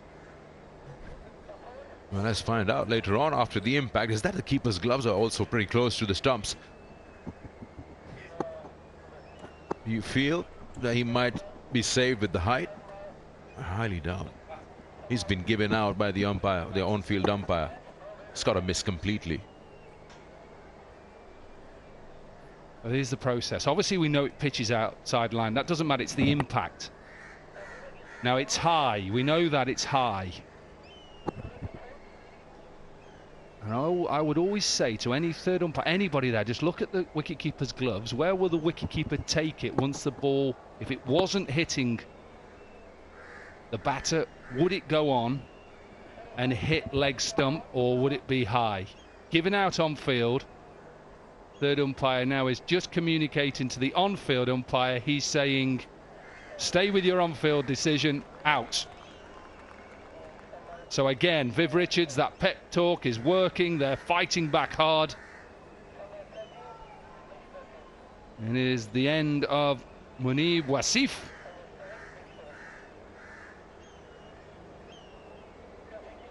He goes for 13 from 10, 149 for 5. Righty, righty. Boys, both righty.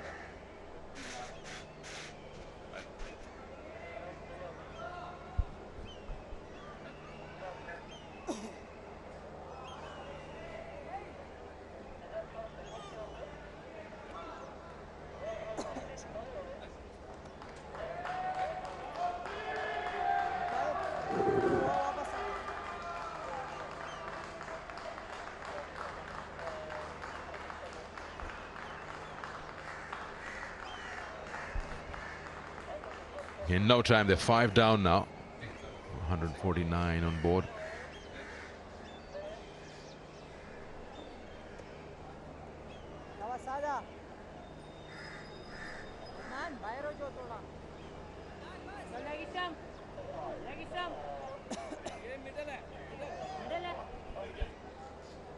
Hassan Iqbal, the new batter in. He's got 2 new batters.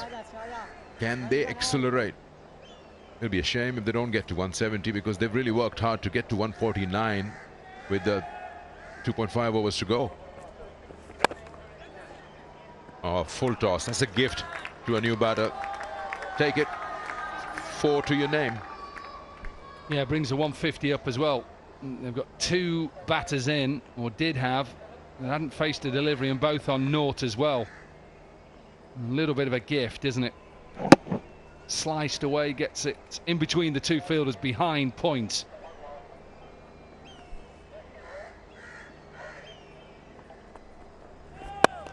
That's a no ball and a full toss. I don't have an explanation to that. We got wickets coming your way, and suddenly 2 full tosses, now a free hit. How many times as a new batter you get that? Spinners bowling no balls, no. Good call. Very good call. Free hit.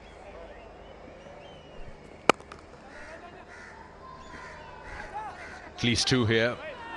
Oh, he slipped. His partner slipped. Sakanda, this is a time now. Disciplines for the fielding side. You've clawed your way back into this match. 132 without loss, then to 149 for 5. It's gone on to 157 now. Finish the game off. Direct hit again, and the umpire wants to look at it. Looks a bit closer. Looks like he's probably okay. He had a little bit of a think about whether he should have a look at it. Absolutely fine. They all plant their bats in the crease instead of dragging it in. He's safe on this occasion, but you're right, last 30 deliveries, 32 for 5. They've lost all their 5 wickets in the last 5 overs. And also, they've bowled 8 bowlers. Do they really need to bowl spin now? Just finish it off. I know spinners worked. Finish it off in a way that you're putting these middle order batsmen under pressure.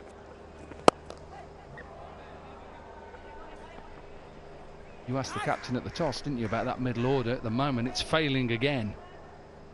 After such a superb start.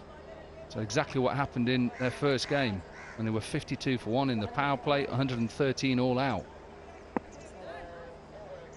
That's been the problem again. You see the fall of wickets, 132, 132, losing them in pairs, so you get 2 new batters every time. Enverix, solid energy, and all you can do is get yourself prizes, chance to win, if you log on to their social media pages.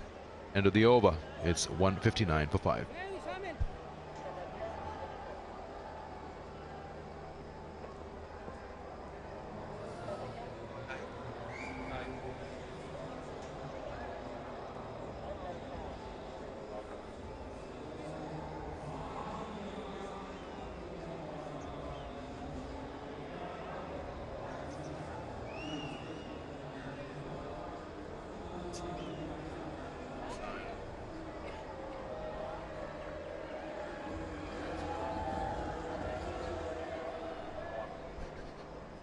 That's the problem, they fall of wickets in pairs, and that's what gets you 2 new batters at the same time, so the momentum is lost. Just coming back to that referral or the DRS, I was talking to Tino about it. He usually gives very little away from his experience. Well, I always feel, you know, it confuses you that it is an art. You gotta, you know, perfect that. You gotta choose somebody who can give you the best call on a certain appeal. Usually the keeper, like you said, keeper knows which way he's moving, so he knows where the ball is going to hit. But as a batter, when you know you've been given out on field and you go on and refer it, you got to be sure, because the only way you're saved is the ball has to completely miss the stumps. Just clears that circle, will go to the boundary. Every time and again we've seen an over starting with a boundary that puts the pressure on the bowler.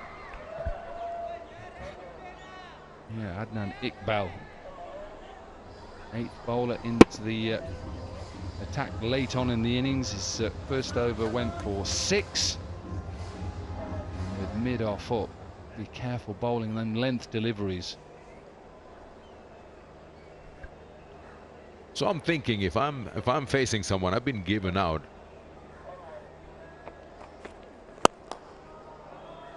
That's a good stop. That's an excellent stop. Surely that would have been a boundary. It was hit very hard there. The captain himself setting standards. Yeah, it is good because he has to be brave here and go at it. Has to be brave, get a hand on it. And sometimes I just don't believe it that the batter doesn't know he's got an inside edge or not. You ask your partner, how does it look?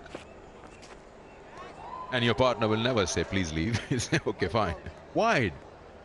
Okay, that's above the head according to the square leg umpire. And that's why I said to you, he went up so quickly, I thought he must have got an inside edge on it. Surely just take the emotion out. It's like a bowler who's running in, he thinks that every ball's out, you run down, yeah. Hang on, take the emotion out of it, captain, go to the keeper, are we sure? The same here.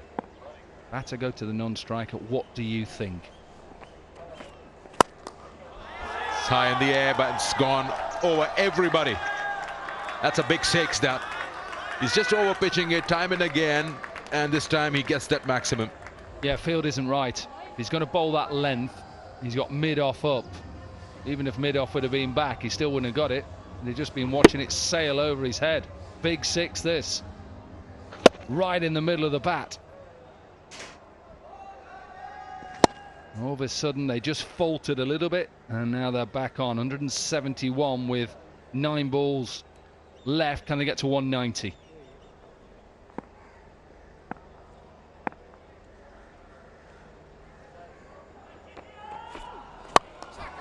And again, but this time he hasn't really got hold of it. It might be safe, just goes over the captain, and he finally slaps it back into play.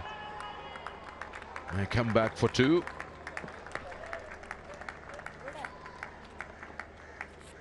In fact, that's 3. That's good running.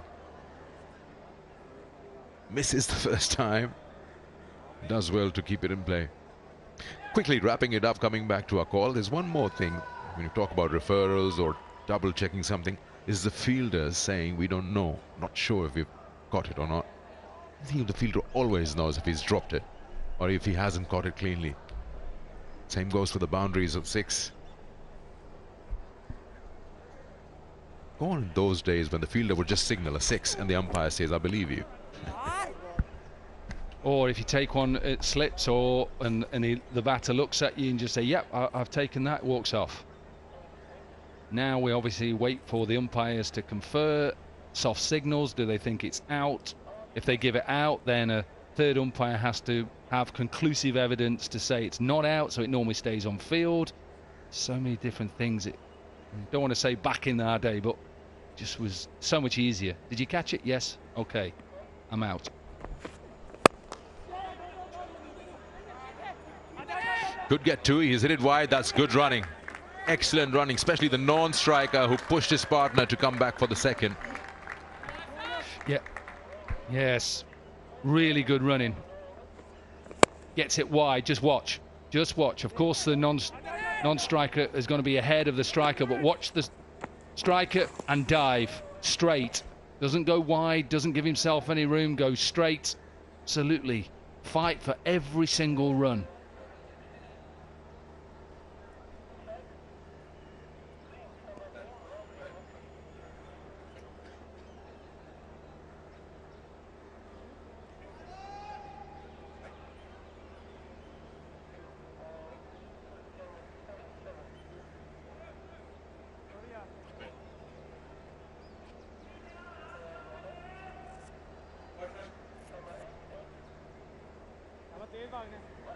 Well, we thought it was good running. There was a short run. So just 1 from that delivery. Last ball.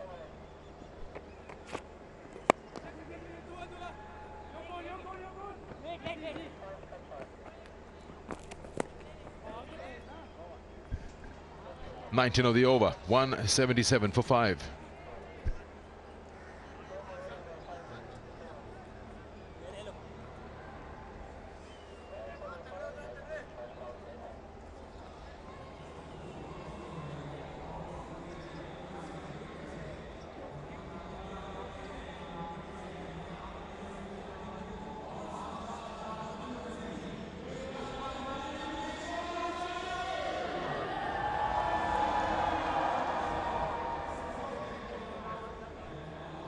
So we're back with 1 over to go in the Hyderabad innings. They're 177 for 5. He's going to get the ball. We've used 8 bowlers here. So Shoaib is coming back into the attack. 2 overs, none for 20.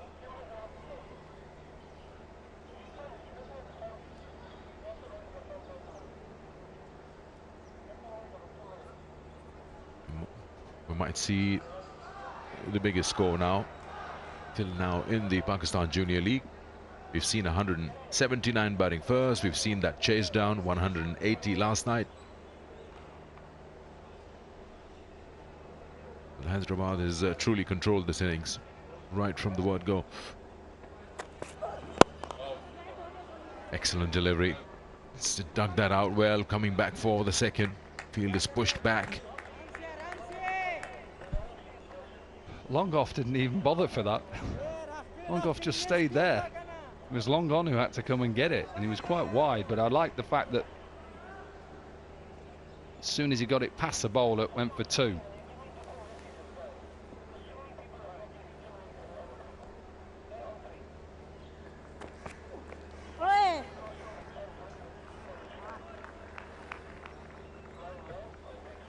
Equal score then from last night.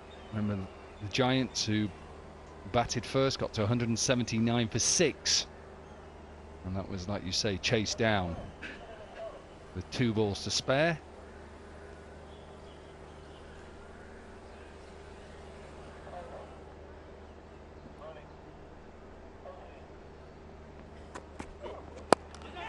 He's got the toe end of the bat, hasn't gone anywhere. Backward point. Oh, he's dropped it. Momin has coughed that up. The only problem is the batters are also not paying attention. Go for that run.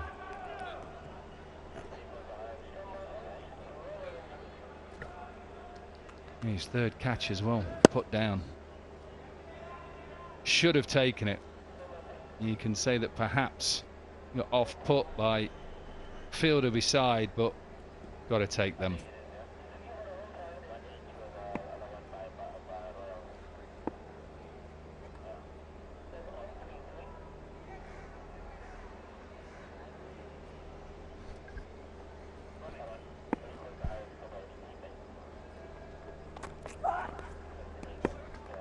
Well, I think a bit of a brain fade for the batter. Well, I think he thought it could probably be a wide, but he didn't realise he stayed leg side. He's got 2 hats on. That didn't work. You could just see the panic as it was coming down. That ball must be having a big spin on it. So he's standing at backward point. That's pretty much a specialist position. You don't want a player who's dropped 3 catches to be standing there. Straight. That's a safe zone. Could come back for 2 easily. And why not? Good running.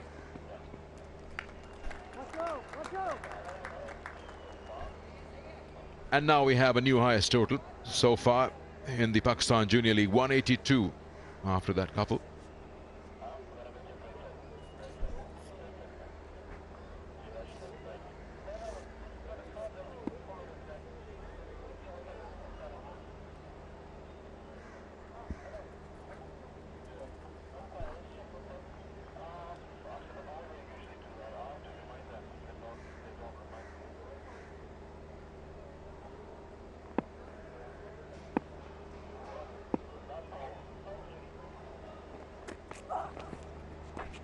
Play and a miss, a dot ball. That's not a bad over by Shoaib, just 5 of it. 182 for 5. Hyderabad Hunters in their 20 overs. Good batting display. Completely different from what they did in the first game. And, well, the Gwadar Sharks would only have themselves to blame because they were hit for runs on some pretty ordinary bowling. Too many changes going on there. But as their captain said at the time of the toss, they've got a good batting lineup. They fancy chasing this down. It happened last night, so why not again? But don't take it away from the Hunters. They've come out with a plan to get some good runs going, and they showed some intent right from the word go when the power play started.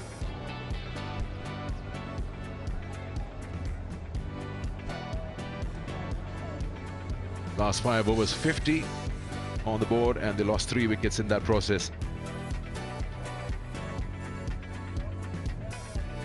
Let's have a look at their batting.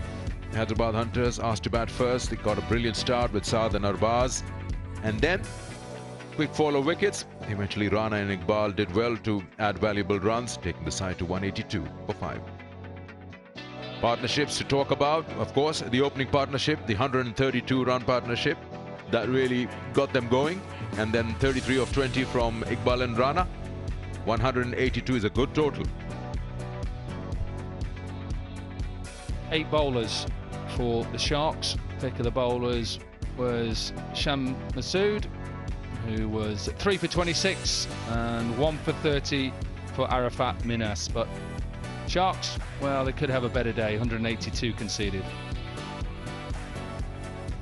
So, it's that time of the day. We head down to Roha and we have a player with her.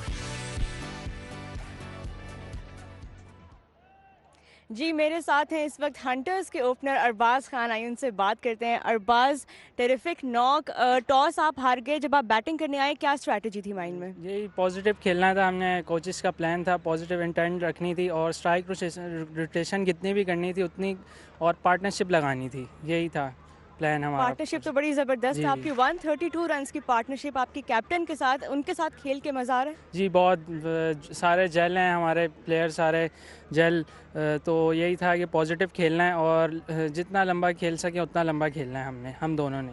अभी तक का highest target जो है आपने set कर दिया है। Bowling की क्या स्ट्रैटेजी है? बहुत जी यही है कि हाईएस्ट हमने कर चुके हैं, तो बॉलिंग में भी हमारी ये स्ट्रैटेजी है कि जल्द से जल्द आउट करें इन्हें। हमारी बॉलिंग बहुत अच्छी है तो हम डिफेंड इजीली कर सकें। चलें, well done Arbaz and all the best for this one. Thank you. Thank you. All right, so the work is cut out. Gwadar Sharks, they need to score 183 to win this at 9.15. We take a short break and we'll come back when they're ready to bat.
Oh yes, welcome back to match number 5 of the Pakistan Junior League. The Hunters and the Sharks are battling it out for 2 points. If you missed it, well, Hunters had the opportunity to bat first and they got off to a really good start. Their captain Saad Beg and his opening partner, they really did a fantastic job. Arbaz Khan, both players playing shots all around the wicket. They got some assistance with a few full pitch deliveries that allow them to express themselves both through the onside, offside, and a few handy chances as well, more so to Arbaz. Absolutely, and once the seamers were gone, they played the spinners really well as well, and the partnership, they carried on for more than 100 runs, 63 in the power play, and then Arbaz took on the spinners a bit more after he was dropped by Momin. And the wrist spinners were being given to Saad Beg. It was not until the 14th over that the off-spinner came onto ball and he got 3 wickets in 3 overs. But before that, it was just fireworks from Arbaz Khan and Saad Beg. Yeah, they both put on 132 for that opening stance. That was a full toss down the leg side.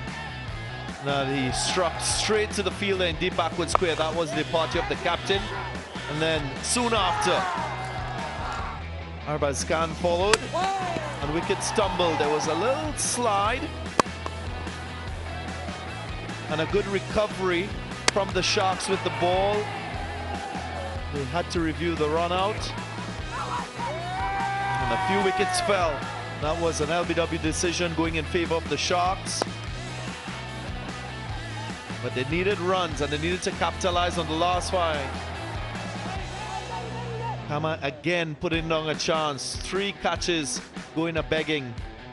Last 5 overs producing 50 runs.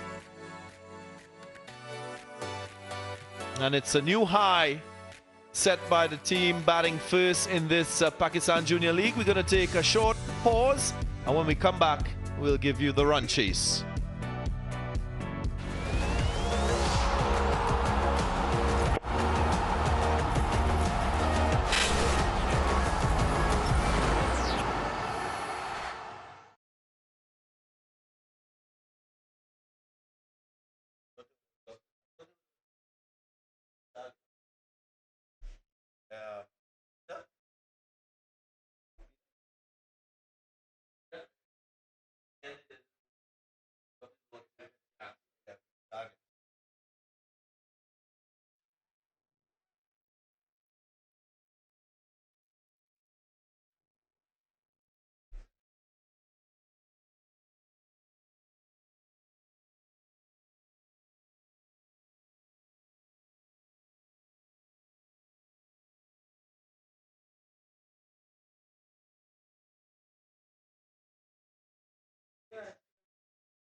mouth-watering contest is unfolding in match number 5 of the Pakistan Junior League.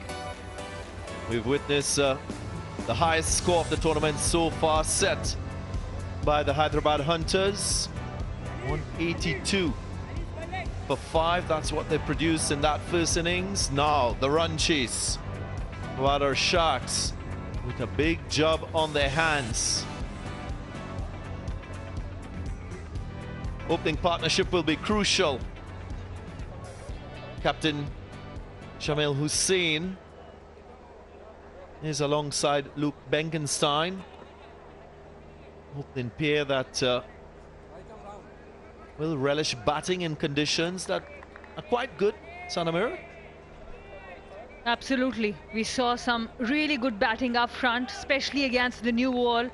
The batters looked quite comfortable, no lateral movement, no spin on offer. Ali Nasir will start the proceeding with the ball. And Shamil Hussain, the captain of Sharks, is the son of renowned journalist Talat Hussain. Works very hard on his game, got out early, so would definitely want to make an impact.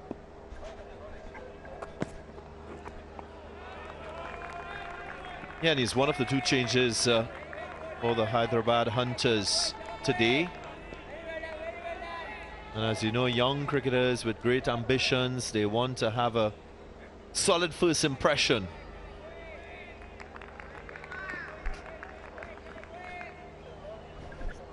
Didn't get any runs with the bat, faced 5 balls and didn't get off the score, so he has a chance now with the ball to contribute significantly.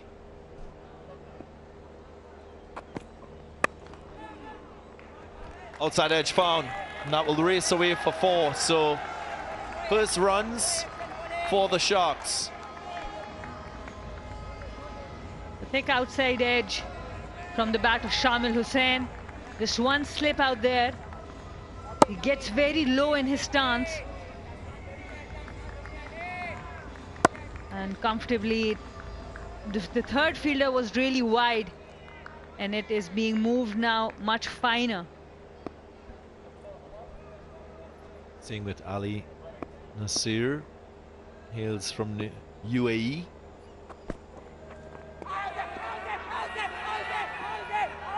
Wicketkeeper quite confident with the appeal,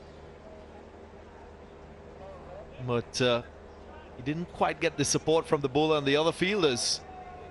The bowler was not interested, but the captain, Saad Beg, wicketkeeper, he was very confident of an inside edge. The bowler just started walking back to his mark. Generally, it's the other way around. Well, as captain, he has the chance of reviewing this decision by the umpire.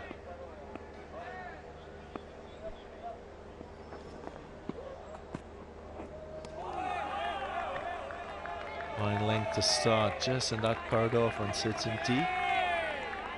Same with Ali Nasir. He played in this year's Under-19 World Cup for the United Arab Emirates, so he'll use this platform as a platform for him to further develop his skills as a young cricketer.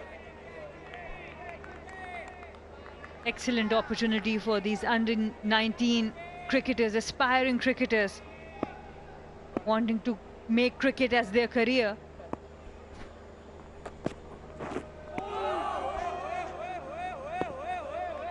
Why move from that line and length? 3 dots in a row. An interesting stance. Shamil gets really low in his stance, and when the ball is pitched a little shorter, he goes back and gets taller. So the head position, the eye position keeps moving.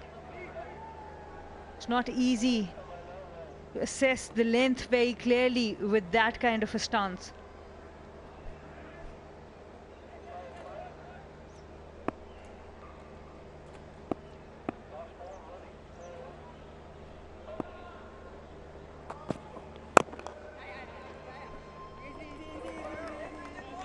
Four dots in a row. End of the first over, 4 without loss.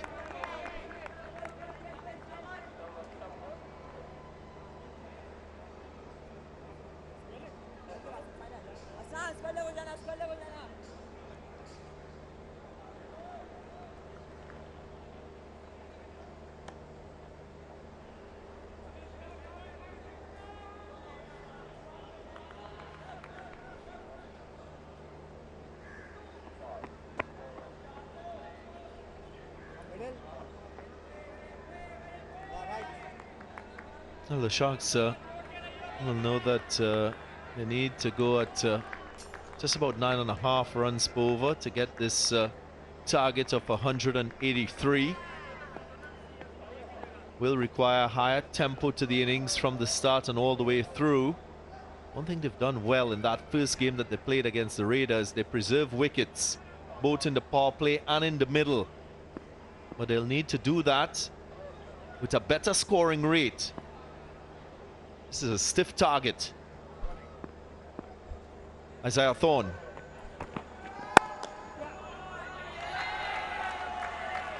That's a classy stroke through that cover region. All he did was drove this delivery on the upper bit. Luke Benkenstein starting from where he left. He made 33 of 25 in the last game. Just look at that, pure timing.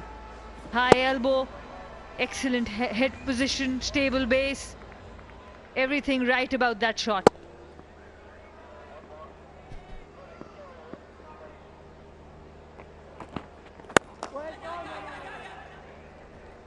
And you were talking about the run rate, required run rate. Last time when they batted first, they were 38 for 1 in the power play. They kept wickets in hand and accelerated at the back end with the partnership of Arafat and Saad. But like you said, today, as they are chasing a stiff target, 183, they'll have to use the power play to good effect.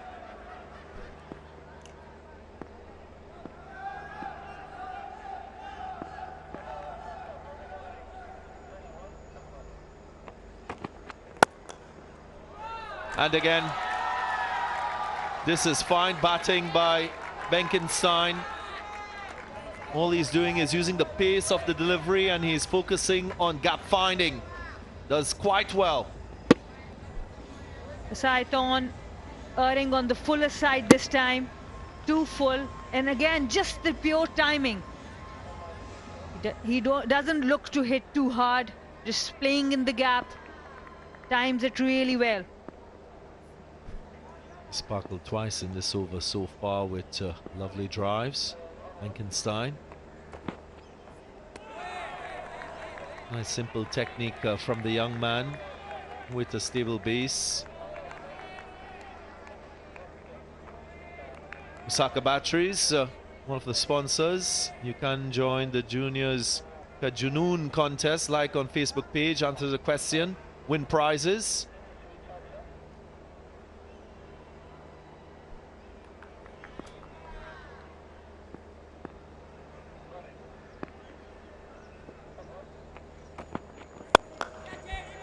Much better length, but this pitch is so good you can hit through the line, as we saw on that occasion. Pressure being placed on Isaiah Thorne. And the open stance for him allows him to play on both sides of the pitch. Little bit shorter in length, he knew exactly where the gap was. Played it to the left of the mid-on fielder. Big over, 12 already of 5.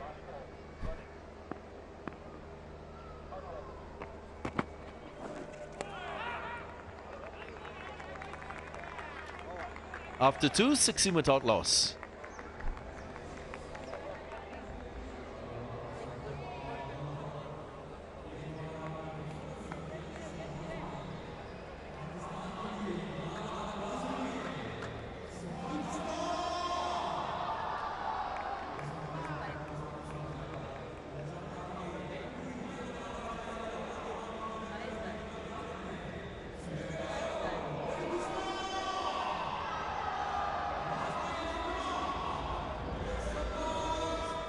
Ibrahim in at number 3. Zulkifil, one of the newcomers in this 11 for the Sharks.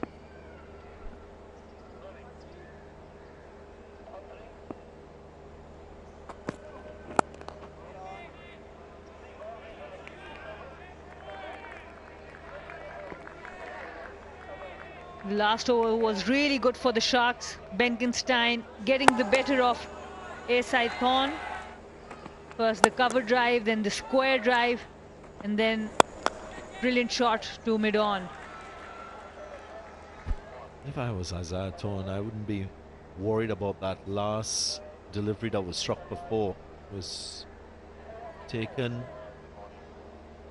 from the line of the off stump and struck wide of mid-on. That's a high-risk stroke, so higher the risk, more chance of getting a wicket. Absolutely. 2 fielders on the leg side only.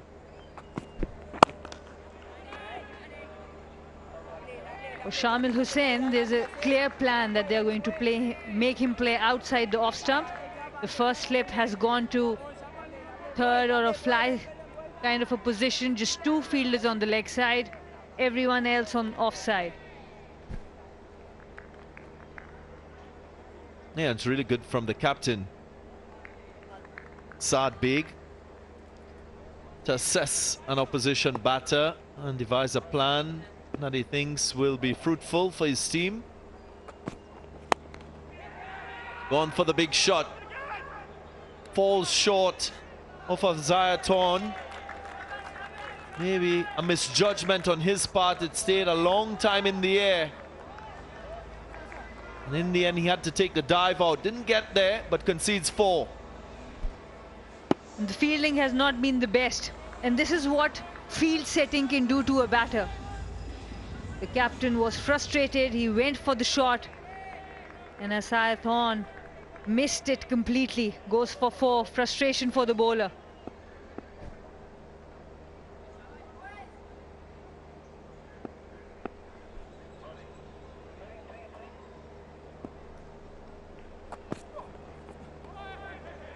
Well, before that last boundary, Shamil had faced 6 consecutive dots, so you know that something was going to give.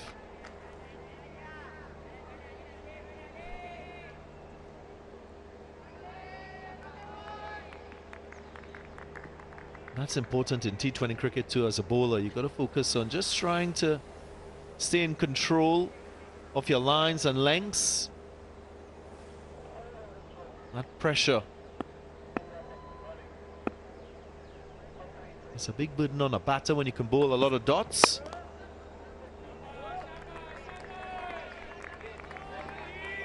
And that's what frustrating Shamil. He faced at least 8 deliveries as dot, 2 boundaries in his innings so far.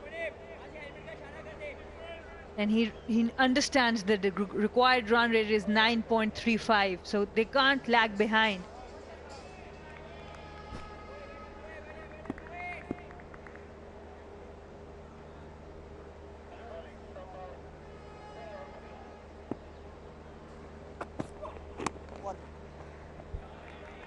That's good, nice offhand. Get to the non-strikers and share that responsibility for run scoring with your partner. And this is the first single of this innings in 22 runs, 2.5 overs. These batters have been playing on either ends. First single. And that's what they need to do more. Get off strike. Like you said, share responsibility.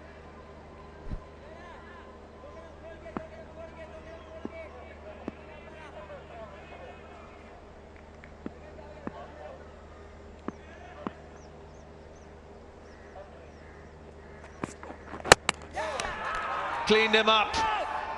Trying to be too innovative and cheeky, Benkenstein. He pays a heavy price for attempting that reverse ramp. First wicket now for the Hyderabad Hunters. Why would you do that? You are 22 of 3 overs. You have been hitting it so well, playing with a straight bat. Very strange shot for me. Benkenstein has to walk back for 12. Gwadar Sharks 22 for 1.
Daniel Ibrahim.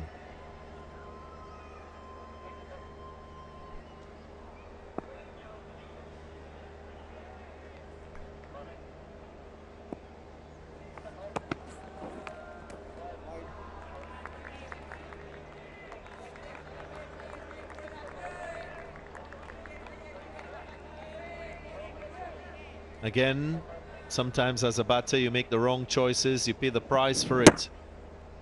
And that was not required at this stage of the innings. Luke Benkenstein will learn from this experience. It's a low percentage shot. Talk about managing risks as a batter at the top of the innings, and when you get to the crease, well, that's not the way to do it. After getting a start and looking so good. Absolutely. If he can see the 3-4s, and after those 3-4s, look at this shot. With the new ball, it's not easy to play. Yes, you can do that with the older ball when the 5 and 3rd are inside the circle. Not needed at all. Yeah, and you can do that when you're needing maybe over 20 runs per over. This is another classy stroke. Shamil just leaning on this one. It was an overpitch delivery. And another lofted shot with a good outcome for the Sharks. Up and over. And he goes really low in his stance. Something fuller, it's easier to connect. Plays it over covers. This will give him a lot of confidence. The last 2 boundaries, edges to 3rd. This will give him confidence.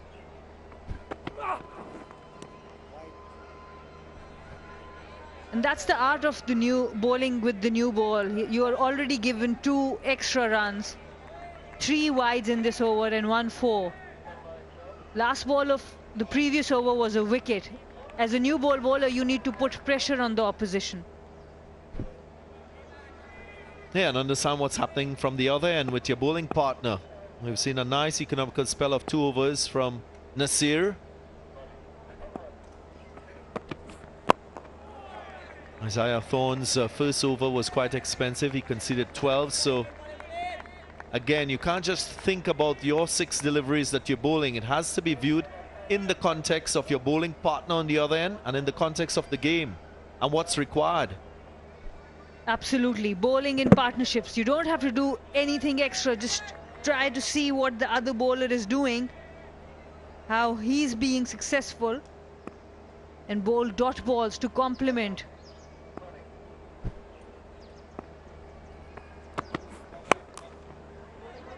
Worked away onside.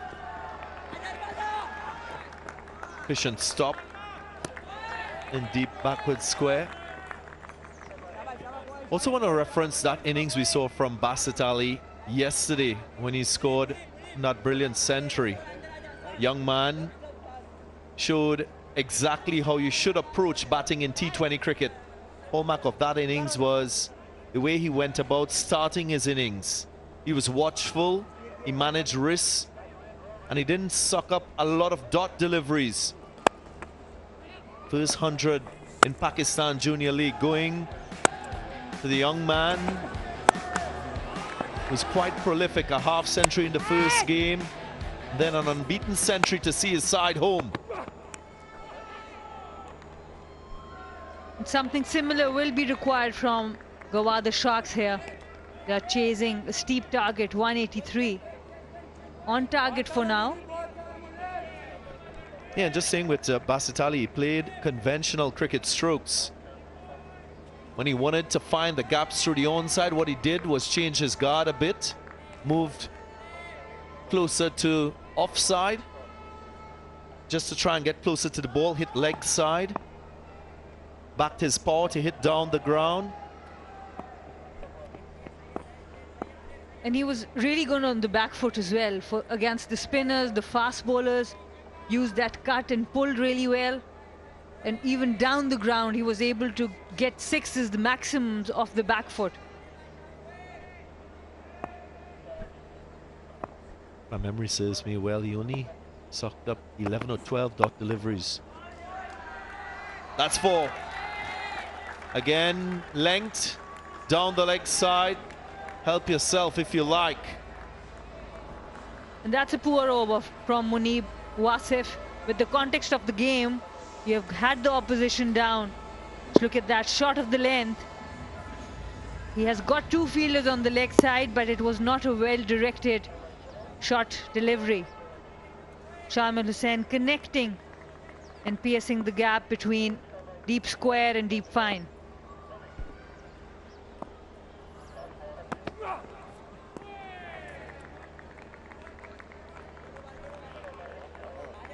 .35 for 1 after 4.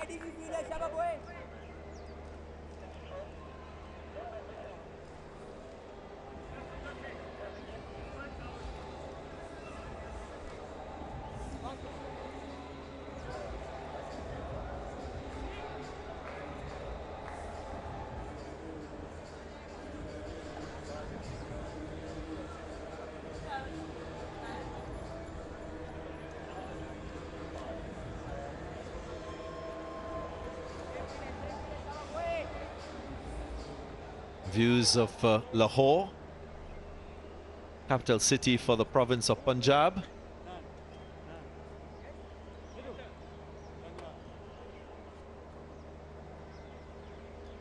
It includes the 4 p.m. in the afternoon here in Lahore.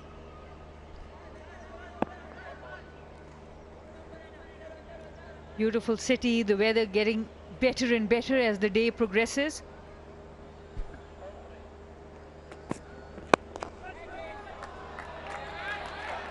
That's a fine stroke. Clipped away onside.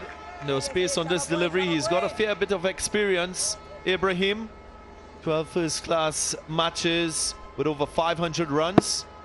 No wonder he strikes it so well. Not an easy shot to play. Played it with a very good balance. Ball swinging into him. Off his pads. Very stable head. Generally, if your form is not right, head is falling, you can easily miss a shot like that.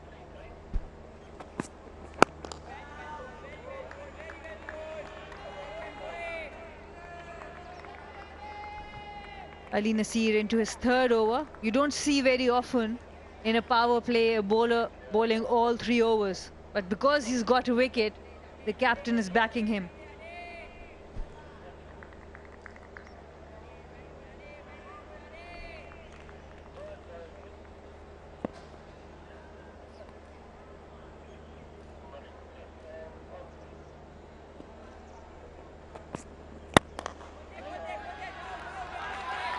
Sumptuous looking stroke. Sumptuous indeed. The straight drive. Well, the captain looking quite good alongside Ibrahim. And because of the same balance, good head position, just look at that, it's effortless. Just pure timing down the ground. The head position is the key. Fast hands, full face of the bat. Excellent shot. Already looking delightful at this stay at the crease.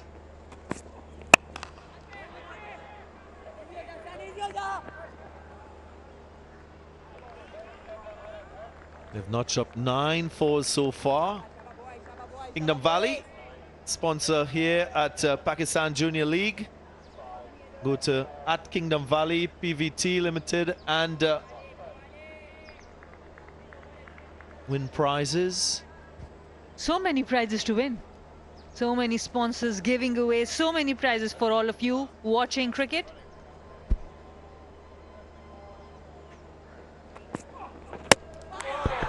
That's a beauty. Real beauty from Nazir. He's worked hard and finally he gets a reward. Wicket of Ibrahim. And the confidence in Ali Nasir pays off. The captain has given him the 3rd over in the power play. Rolls his finger. A little change of pace there. Totally deceived Daniel Ibrahim, who was looking really good. Just look at that cutter. Takes the off stump. Brilliant bowling in the power play with the new ball. Good sign for Hyderabad Hunters. Quick wickets. Daniel Ibrahim, who was looking quite good, goes for 9. Gwadar Sharks 43 for 2.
Saad Masood with 3 wickets in the first innings, now with the bat.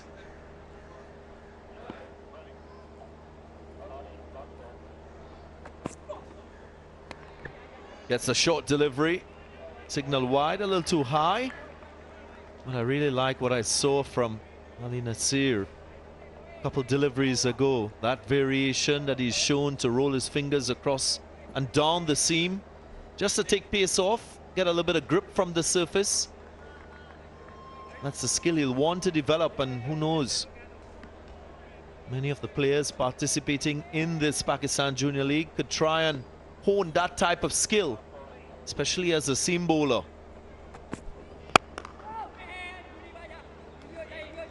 Successful over coming to an end, a wicket and 9 runs, 5 overs gone, 44 for 2.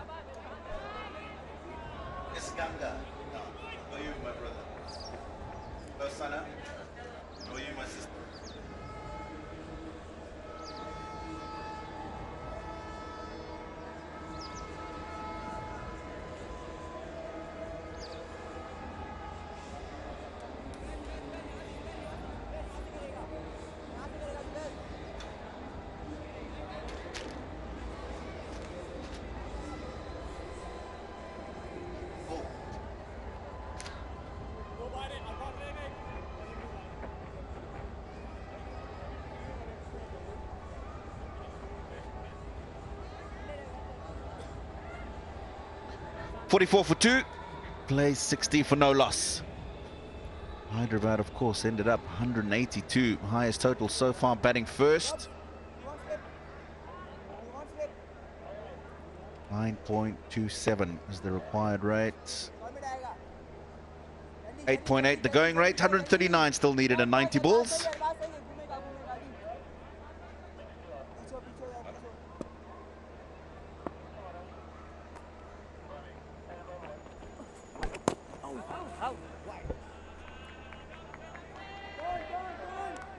You know, I tell you, I was thoroughly enjoying Benkenstein's knock until he played that shot.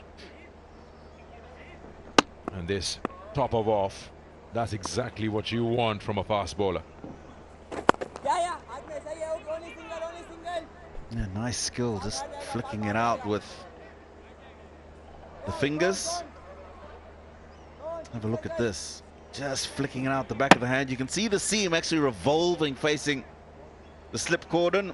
And that's why he's missed it, because it's pitched and it's just gripped. Gone away from the batsman. Good skill. Yeah, Daniel Ibrahim. He's got 12 first-class games. He's got 100 not out, highest. Comes from a cricketing family. He's the son of Kashif Ibrahim, ex-first-class player. Played under 19 with Boom Boom.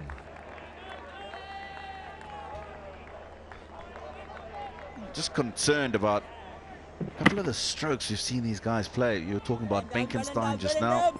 Look at that stroke as well. That's a boundary. That's more convincing. You know, this is a good shot. It's calculated. He's got his pad outside the line of the off stump, so if he misses it, he's not out. Plays the sweep, fine. and gets a boundary behind square. It's better, that's calculated. You can see that he's thinking about the strokes that he wants to play.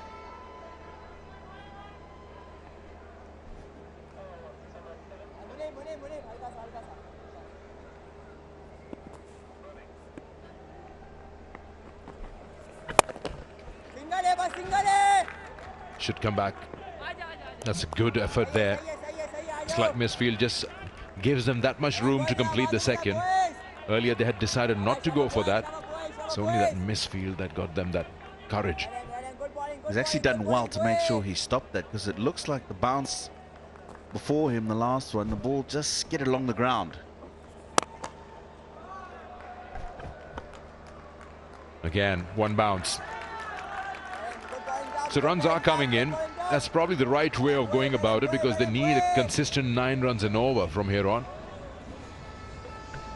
Now this is a good shot, because the ball is full and he's able to go up and over mid-off. The shot earlier on the over was premeditated, ball not in the place to play that shot, and that's why it didn't work out so well. Catch it is the call. It's high in the air. That will take some catching. 2 coming under it. That's a good effort. I give you 10 out of 10 for the effort. It was a lot of ground to be covered by long on. Power play done. 57 for 2.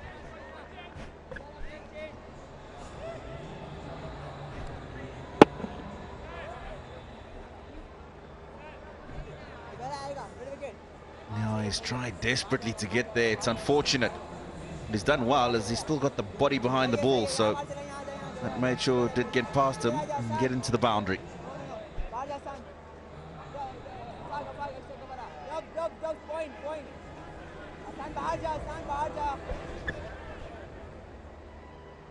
That's the end of the power play here.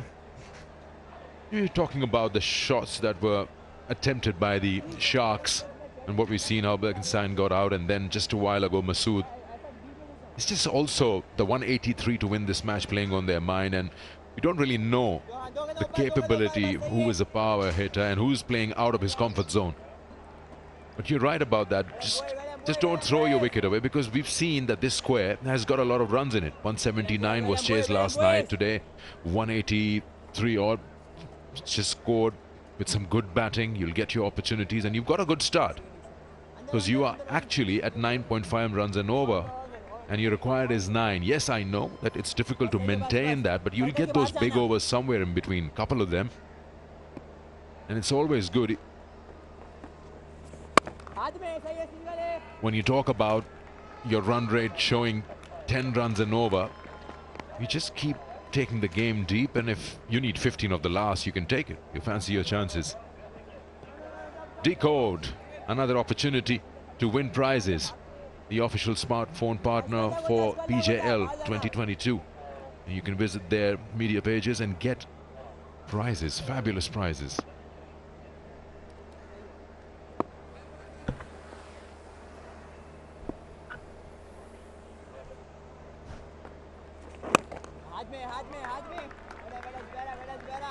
And just talking about scoreboard pressure, having to chase Sikandar, and yeah, they need a constant 9.5 from here on in to get there. You're allowed to have a couple of quiet overs. It's part of the game.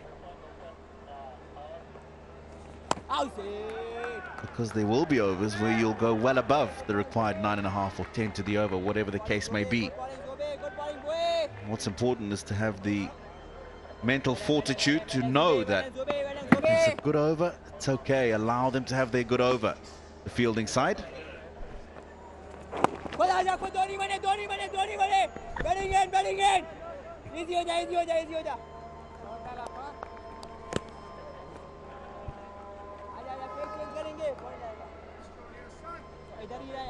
Like to see this game go deep, because Sharks have shown that they've got that in them in the first game, how they played and how they approached the match.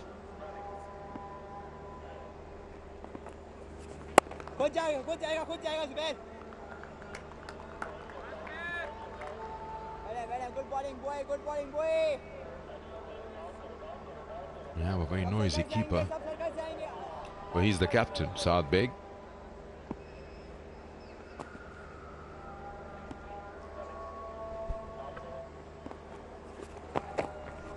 More runs here. Straight down the leg side, you'll pay the price. Lot of ground to be covered by square leg, done well. What's surprising is they've just taken 2.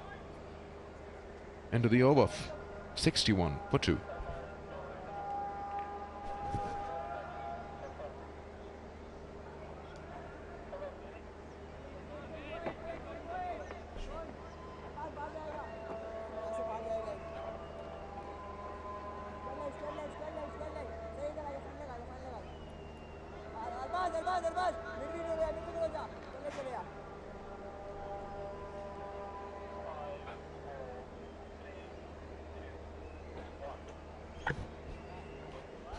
$61 for 2.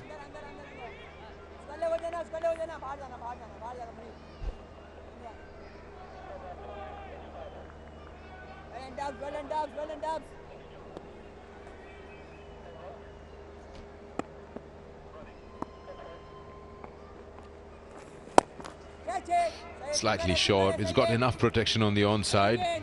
Ross Wood. Tino Ross Wood is a player. His father is Julian Wood, and currently he is with the Pathway program at the PCB. He's the power hitting coach. His dad has been here for a while now. His son gets an opportunity today to play for his side.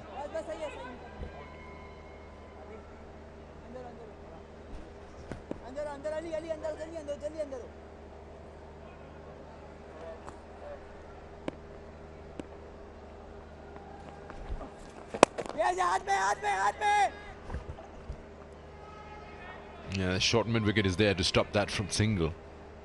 He's just hit it a little too straight.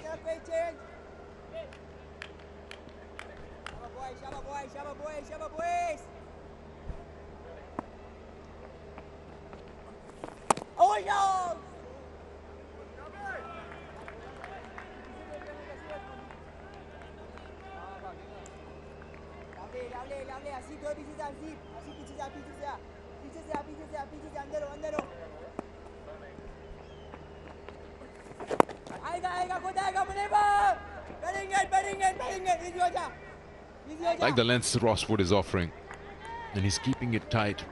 He's bowling it with that angle into the left-hander, and he's got 3 men on the onside. So if Shamil Hussain wants to take on him, he's got to be careful, because those men are waiting for those catches in the deep. Got to be very sure if you're using that long handle.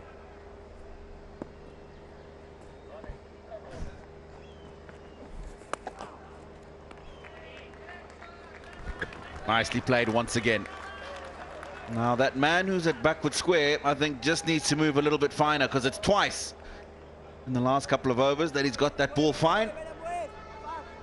Making sure he gets right outside the off stump so he's got the angles to work with. Nicely played.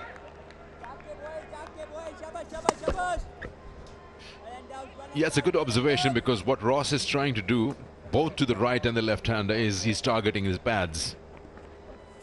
This time is much better. Oh, he's gone through. Now that's really not good, because the ball is trying to keep it tight. The extra runs, they all count. 69 for 2 after 8.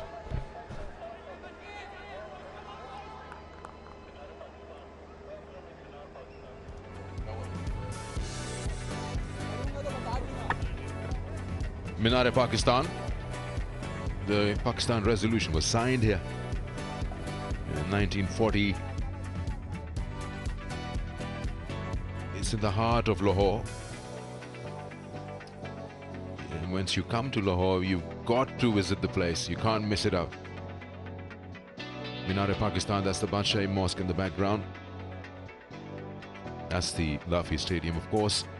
You can see the National Cricket Academy just after that, far, yes. Right there. Kept a touch low. We haven't seen a lot of that, actually. Balls keeping low from the spinners, slow bowlers.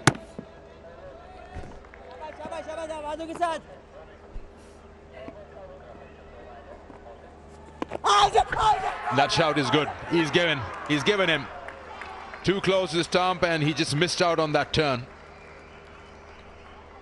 The wicket that they wanted a breakthrough here, and they finally got it.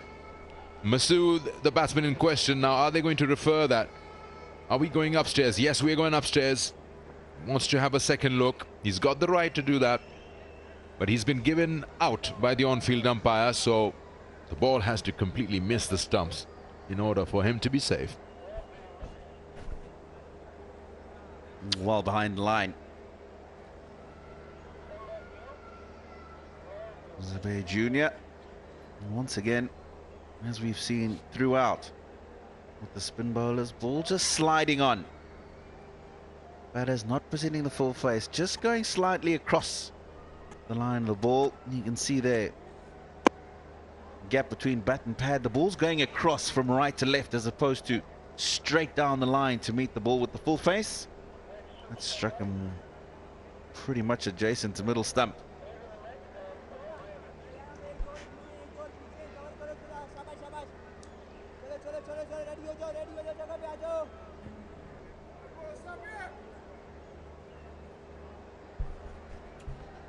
Yeah, that looks pretty adjacent. It straightens up a bit after with that angle, and then it's just that gap between the bat and pad, and the bat is anyway angling towards mid-wicket. Out. 69 for 3. Masood scores 20 of 14 deliveries, and the third wicket is down.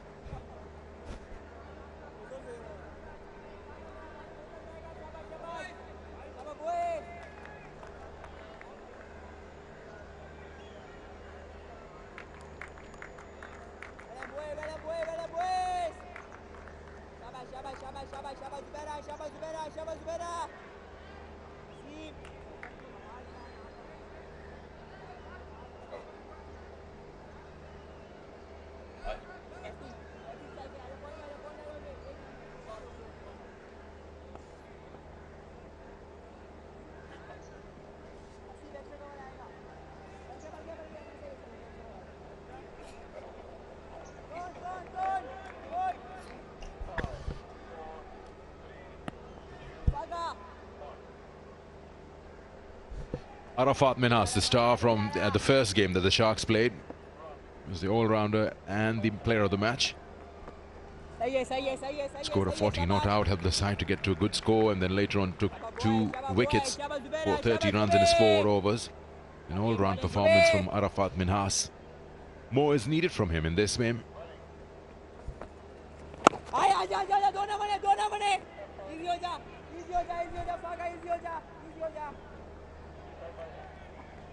Showed his ability with the bat in that first game. He's here because of this. Just going across the line of the ball. Masood. Captain comes down and he's had enough. He hits that maximum, very straight, very safe, and it's a good connection. One way to play the spinners, come down the wicket. He's a tall man, so he's got a good reach. Such a good shot. Made sure that when he left the crease, the bowler had let go of the ball, so cannot adjust according to what the batsman decided to do. Got to the pitch and hasn't even tried to force it. Just picked it up beautifully. Extended the arms.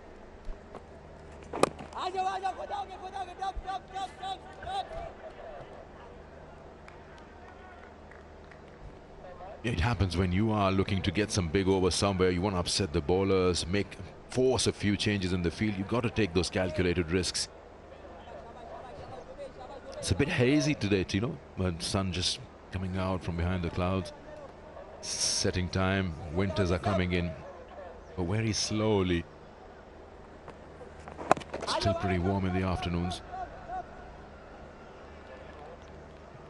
9 overs bowled, 78 for 3.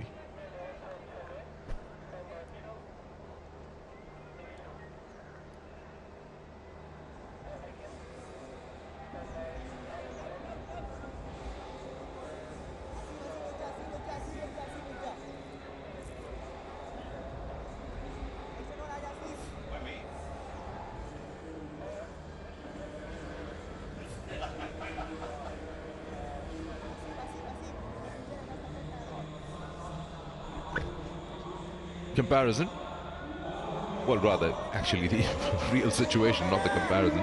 105 is what they need now of the remaining overs, which is 11 of them. Need 9.5 runs an over.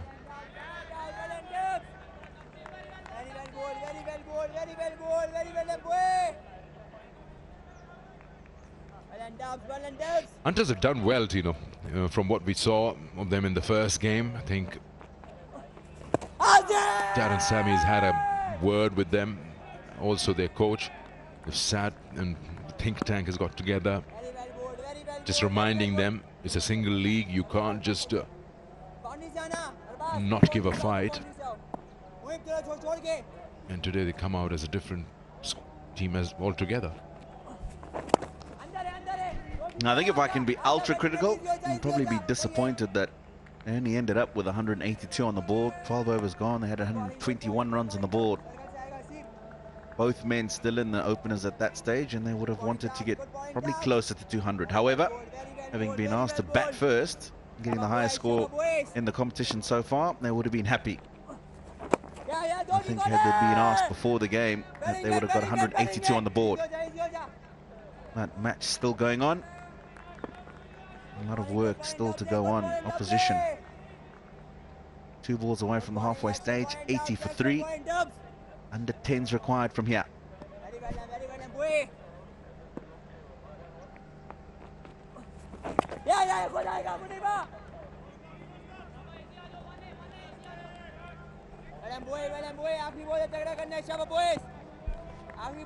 You'd like to see a bit of attacking field now. Ross is angling that ball into the left-hander, somewhere and someone around the mid-wicket. Stop those singles, make them go for that hit.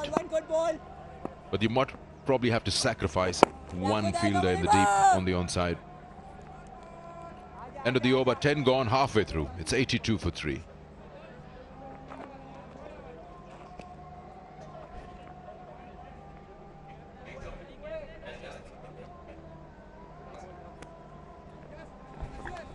This is what's happened in the games, 4 of them that have been played.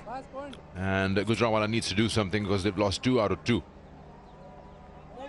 A lot of games to be played from here on in the Pakistan Junior League.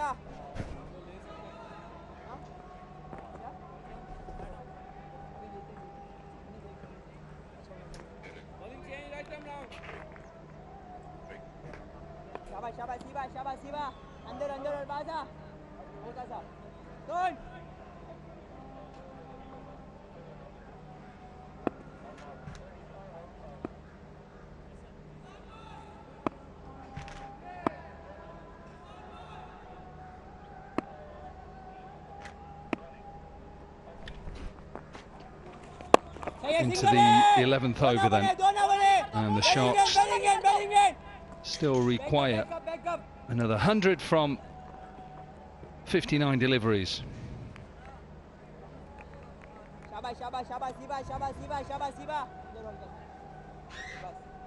Shamil Hussain, who is 32 from 28.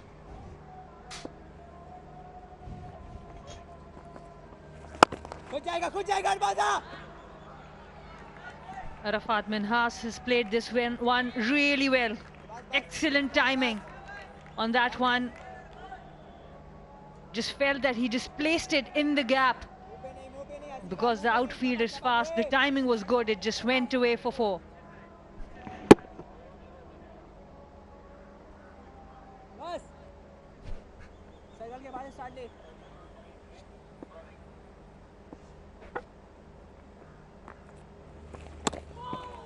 Oh, so close.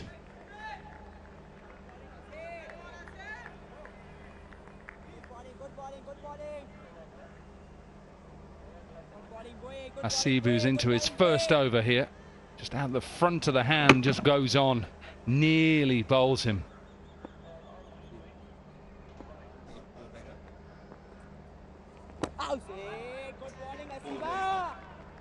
He's more like a mystery spinner, using his fingers for all those variations, more like a carom ball sometimes. not a genuine off spinner, more like a mystery spinner. Hasibur Rahman. That's exactly what Hyderabad Hunters would want. 1 wicket here. Starting to come on. Remember, this is the first of 2 games today. Super Sunday. Slapped away on the offside, and it'll be another boundary. So the end of the over, 9 runs from it. It's 11 overs gone, 91 for 3. A lot of width provided by the spinner to Arafat Minhas. And he's got a very good reach against the spinners. Played it in the gap beautifully.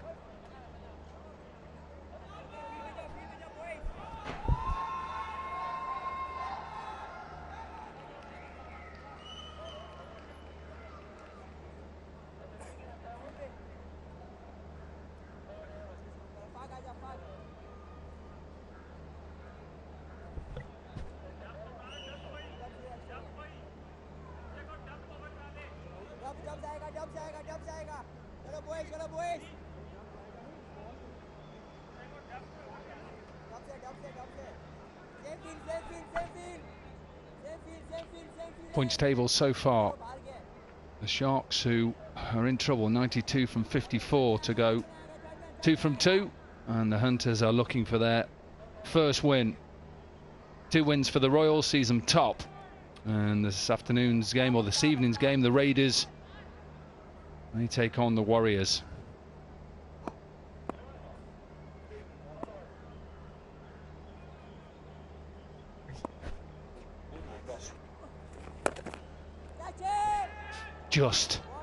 Just landed in front of him. I think the batter wanted a boundary. You could hear him shout through the stump mic that he'd missed out. Yes, Shamil Hussain, the captain of the Sharks, he's more comfortable on the spinners. He wanted to punish this bad delivery. It was short in length.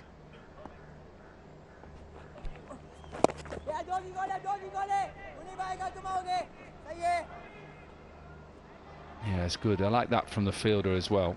Got himself into a position, waited to see if the batter was going to run, which end he was going to throw. And he was quick to the ball as well. Sharks needs a boundary every over. The required run rate 10 plus. And Hyderabad Hunters, all they need to do is keep building those dots up. A wicket will come. Don't give away the extras.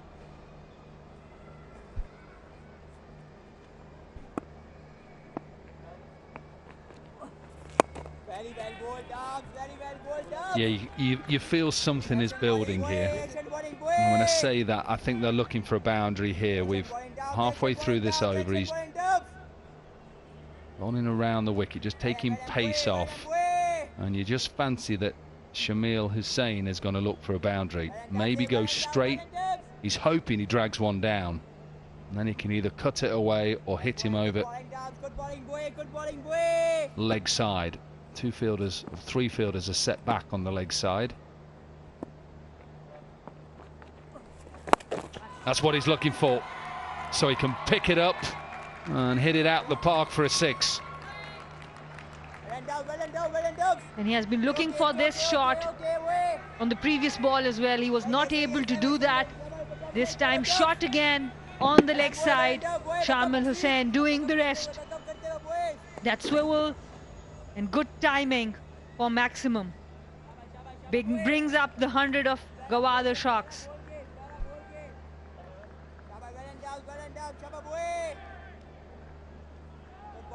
Good bowling, good bowling. Yes.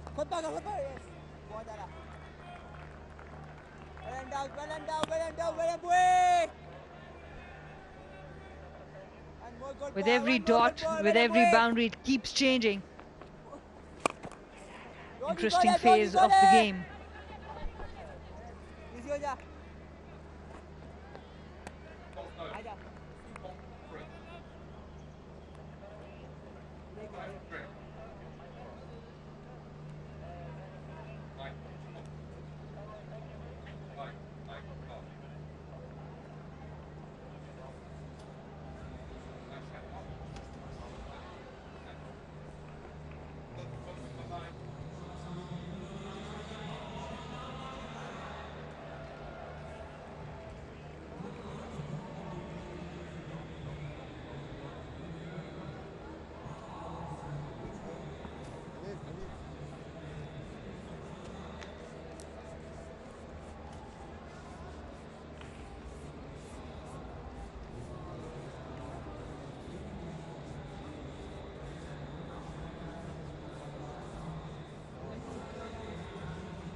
on this.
Is it going to work this way?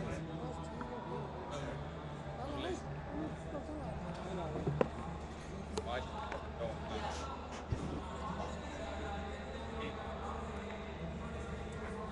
I need to.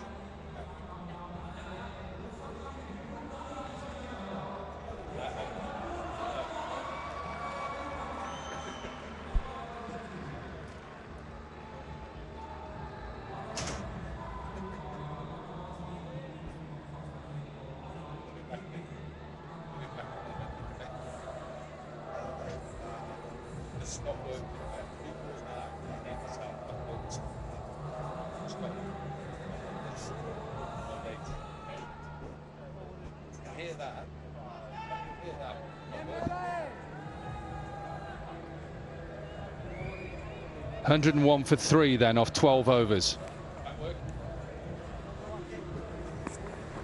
Have a look at the wickets so far.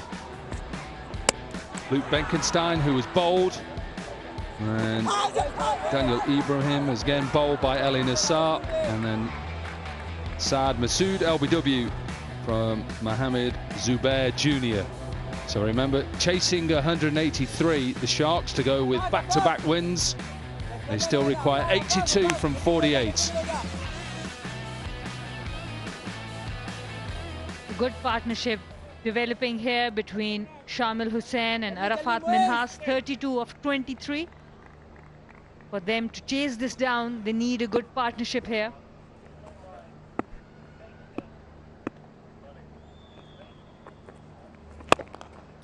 Good looking shot down the ground. Hasib ur Rehman into his second over, 9 off his first over. And they'd still require 81 from 47. It's quite comfortable at the moment as long as they don't lose any wickets. Think about where they need to be in the last 5 overs, 50 or 60 maybe. And that's a bad delivery. Low full toss. Two fielders on deep mid-wicket and long on. They are too further apart. It was easy for the batter to pierce that gap. Arafat Minhas this time with the boundary. Yeah, and again, isn't it? It's early on in the over. Get the boundary. Put the pressure back on the bowler. And then try and put the fielders under pressure by getting ones and twos. Good piece of fielding to stop the boundary, but they're still going to pick up 2. So all of a sudden now, the Sharks just building a bit of momentum. Look at the partnership now. It's 36 from 26. And if the Hunters are going to pull a win off here, they're going to need all of that commitment and desire and stick together as a team.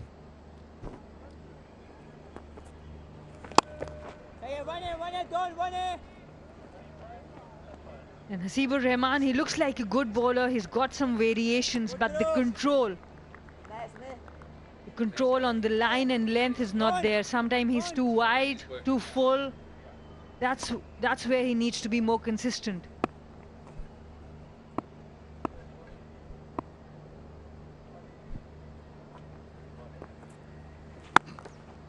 Full toss again. And he gets away with this. Misfield. And a slip. It's all happening up there and up here. Absolutely. It is all happening. It's amazing, isn't it? Pressure, situations. Have to stay calm. And that's a nice looking shot. Definitely pick up 2 to finish the over. Another expensive over, 12 runs from it. It's 113 for 3.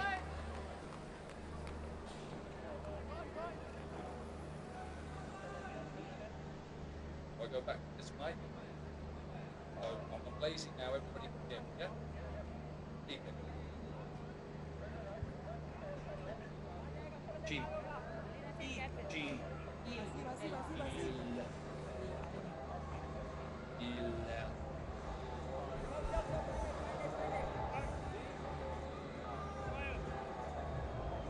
The Cheel is waiting. Exactly what the hunters need to be as calm as that Cheel there. Beautiful scenes, the sun is setting, the floodlights are on, and this game is all bubbling up to be a good one. 70 from 42.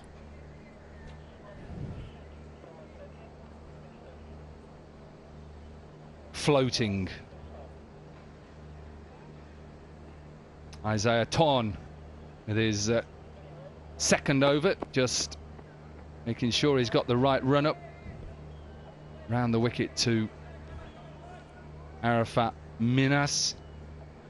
Remembering that loss in the first game.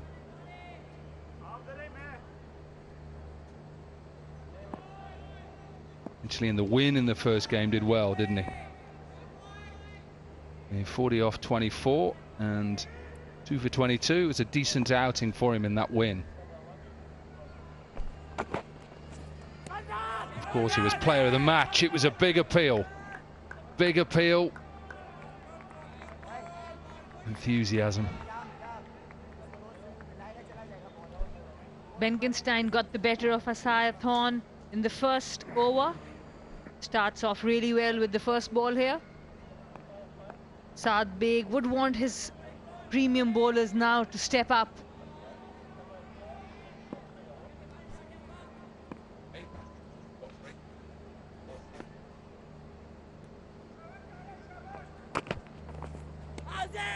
Again, a dot delivery. That is really important for the hunters now. Think about what Abdul Razak or the mentor Darren Sammy would be saying to Isaiah Thorn now is, okay, 2 balls done, job done. What are you going to do third ball? You can see what he's trying to do. He's trying to cut you away. Set your field. I'm sure that's what they're talking about. Have they got the fields right? They'll be taking notes. Look at Darren Sammy with a little notebook.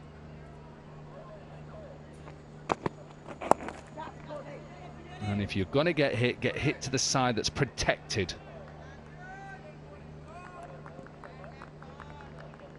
Zik Motor Oil, unveil the real, peel the label to win via lucky draws every week. Prizes worth millions. Most of the boundaries that have come are from the wide deliveries. Whenever the bowler has bowled within the stumps, it has been difficult for the batters to get a boundary. Misfield and a single off the misfield. Yeah, and mid-off had done everything right there because he'd attacked the ball, and he's got to just look if the batter is running. If he's not running, then just take your time.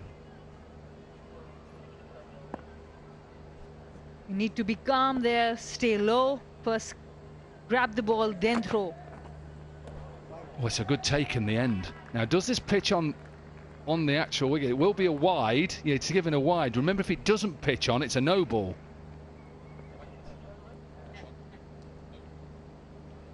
Yeah, so actually, if it doesn't pitch on the cut strip, it is then called a no ball. I think it's okay. Yeah, it is. Only just. Wow. Saad Beg. Real trials from him behind the stumps. Wide again. See what he's trying to do. He's trying to hit that line, that wide line. I know there's Premier League football on a little bit later on today. That keeping was just like a Premier League goalkeeper. And as I thought, he was so good with the first two deliveries. The couple of deliveries, he was closer to the stumps. Not sure why he's going wider. Yeah, just got to hold his nerve. Yeah, that's okay. The moment that length is working, the worry about that is if with mid-wicket up, an extra cover and mid-off up, that length, if he gets in a better position, can go. One ball left, even with the two wides off in this over, there's only 4 runs from it. This ball is so important.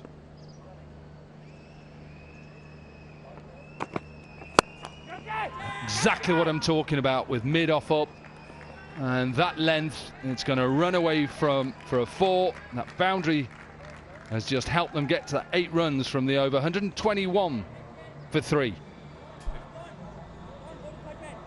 Very intelligent batting from Arafat Minhas. He knew he has to hit a boundary in this over. The last ball of the over goes over mid-off and brings up the 50 partnership for Gwadar Sharks.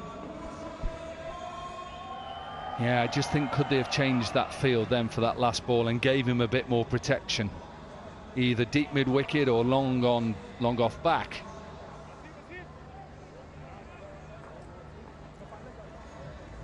The half-century partnership in this competition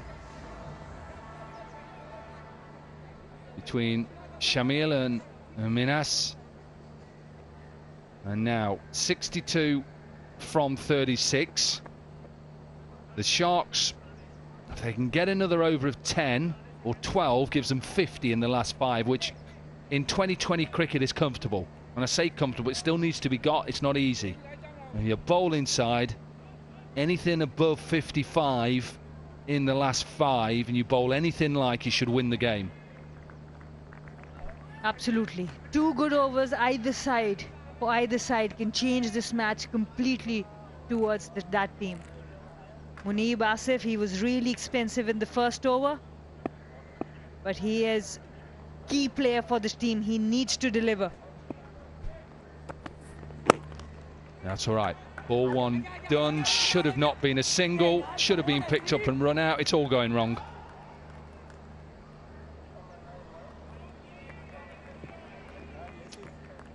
Inverex Solar Energy. Visit Inverex Solar Energy's social media pages and get a chance to win exciting prizes. Yeah, it's just hold your nerve. I know it's easy. These are young cricketers finding their way. They're going to make mistakes. And in some ways you have to make mistakes to become better.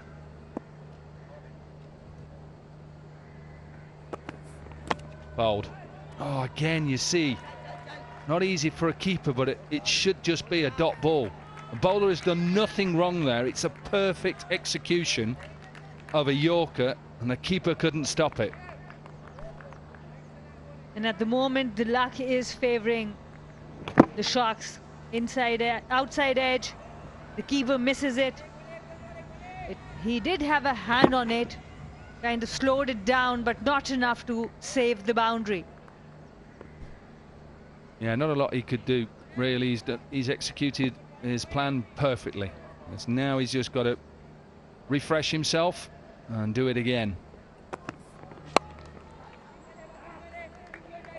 I'm not sure about this mid-wicket up in the circle, though, Sana. It's a bit of a worry to me if they're going to bowl length, especially round the wicket. You're creating the angle going into the left-hander, and I just think it's an easy shot to hit over mid-wicket. Absolutely, can't agree more with you here, because that's where also Arafat Minhas was trying to hit. Maybe bring the covers up, or maybe bring the mid-off up if you can get the keeper up, whatever. But at this time, a fine leg can even come up. Beautiful shot to bring up his half-century. Another good over so far And a 50 for Shamil off 39 balls, 5 fours, 2 sixes. And the Sharks believe they can win back-to-back games. Captain's knock from Shamil Hussain. He got out on 15 in the first game, was really disappointed. And he has come well in the second one, chasing 183. And what a good shot to bring up his 50. Straight down the ground.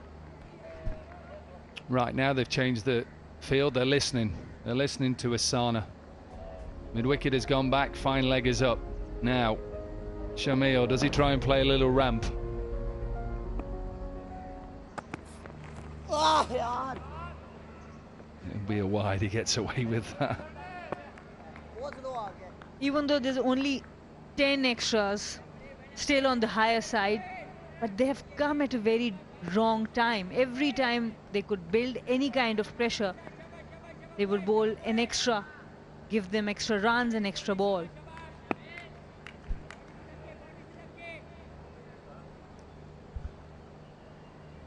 Eleven runs from the overs so far, 2 balls left. Chipped.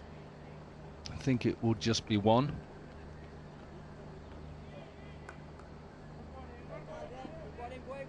So the Sharks just require 50 now from 31 deliveries. That's the good thing about all these teams. Whenever they are chasing, they are keeping the required run rate under check. If they have wickets in hand, we have not seen any team having wickets in hand and not reaching that required run rate. Very good signs for Pakistan cricket.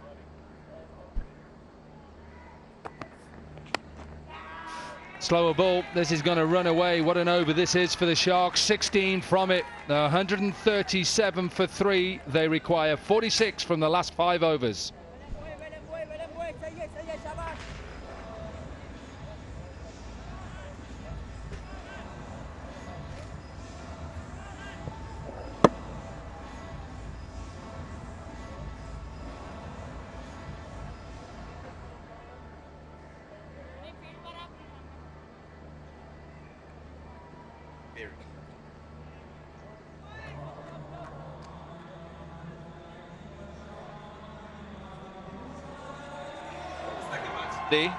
Second match today, Rawalpindi Raiders will take on the Mardan Warriors. That game slated to start at 6 p.m. local time. Of course, we'll be on air 15 minutes before.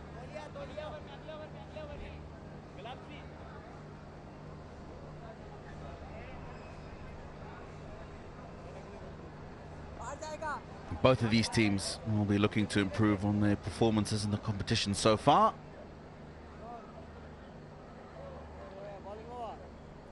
17:45 local time will be on air.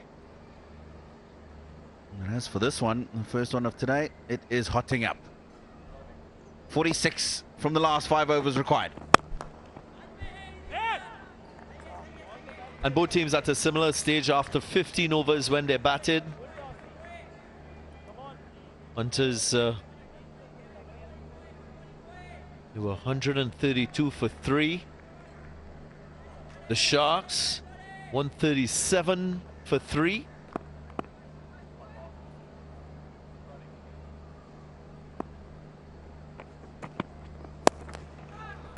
Clubbed away, not strong enough, but put down.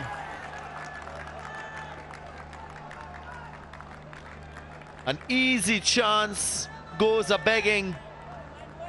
We've not witnessed the best of catching in this fixture. It's Ross Wood. Now the reaction from the batsman when he hit it was as if it's gone all the way.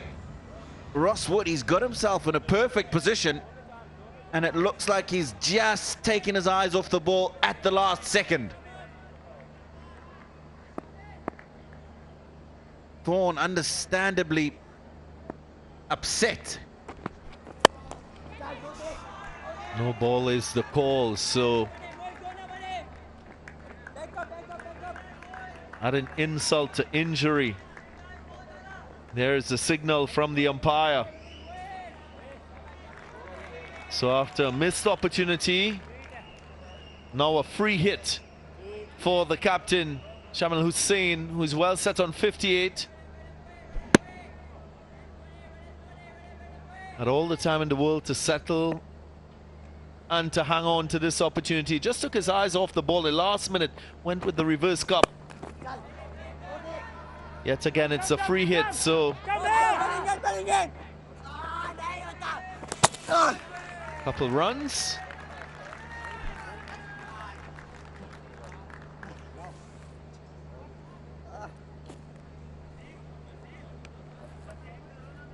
Had to take the dive out. Captain Shamil Hussain. Got it out at the right time. That bat just sliding in before the bails are dislodged.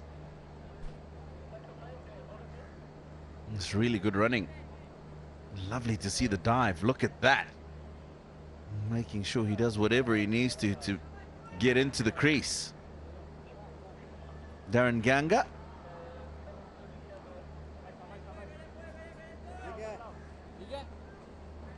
So both captains doing very well with the bat. Shamil Hussain, opposite number. Saad Beg scored 64 from 45. That has inspired him to stand tall in this run chase.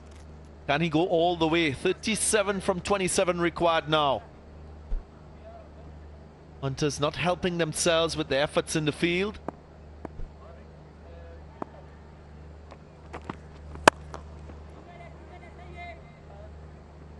Another crisp looking shot through the offside. And the required rate just 8.3. These two must be thinking, get a boundary early in the over, then turn the strike over. No need to panic. No crisis at the moment for the batting side.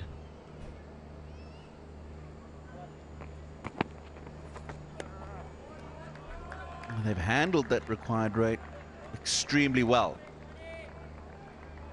My stint 10 overs ago was discussing the required run rate with Sikandar Bakht, and at that time it was just hovering around the 10 plus mark, and this partnership 78 and 50 balls has kept that at a very manageable rate. Now it's just coming down towards the end, 8.64. Precious dot deliveries from Isaiah Thorne.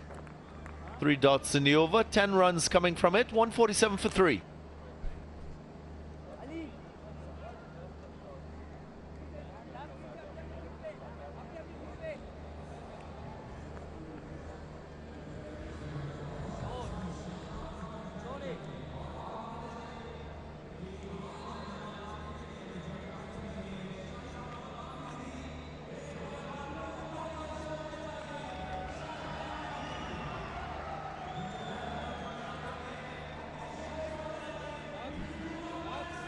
So Wood has completed his complement of 4.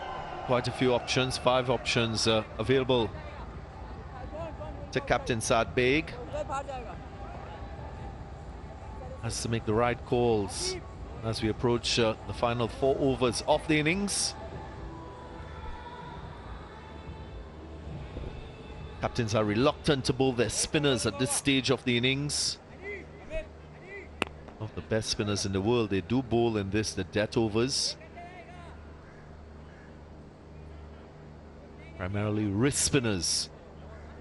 You think of Adam Zampa, Shadab Khan, Adil Rashid. Players who bowl this phase of the innings and are quite successful.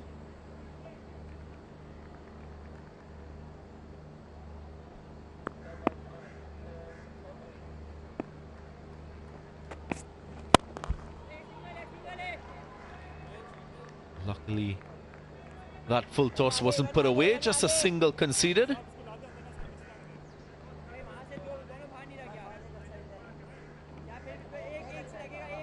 Captain Beg going for his strike bowler in that of Nasir. Picked up 2 wickets earlier.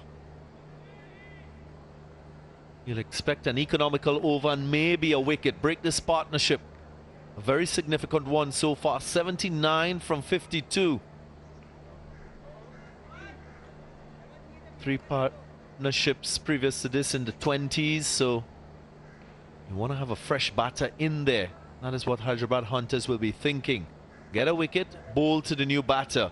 Send that required rate higher.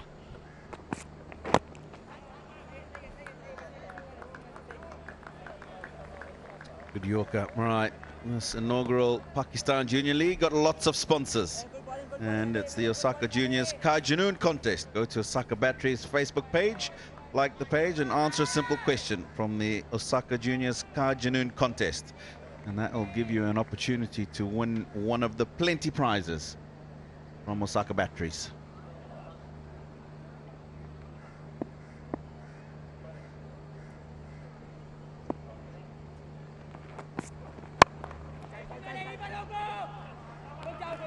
Good dive. Came very early. Was still able to make contact with the ball and just confine.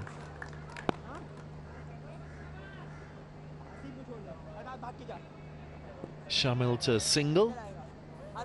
It's been a good start to this 17th over. That's a great bit of fielding. Saved a single there. Just been 1, 1 and 1.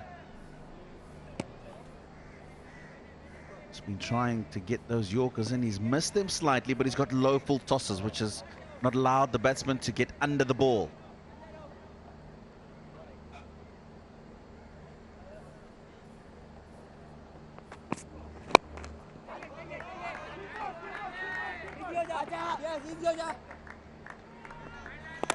Sad Big wouldn't mind the singles, and more so when bowling to Shamal Hussain, the captain, who is well set.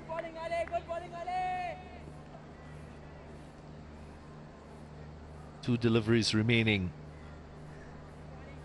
Nasser has to try and close the over out without conceding a boundary. That's his primary objective.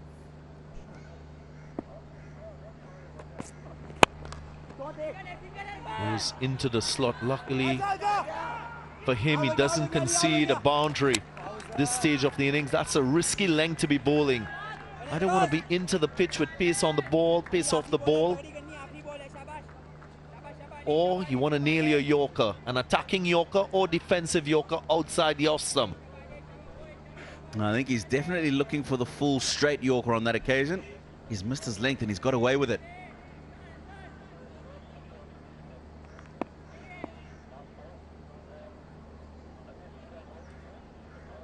Crucial, this ball. He's got to finish off well.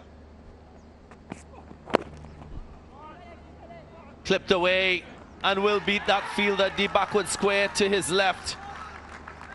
Little too straight the line. But you can understand that the margin for error is quite slim because a short third and backward square into that 30-yard circle.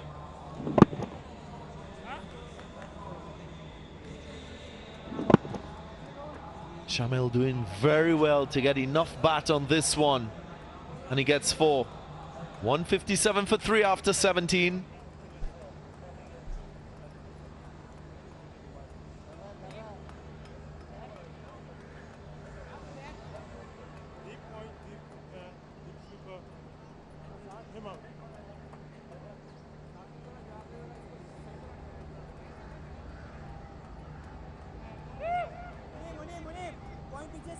.88 the partnership. The Sharks require further 26 from 18.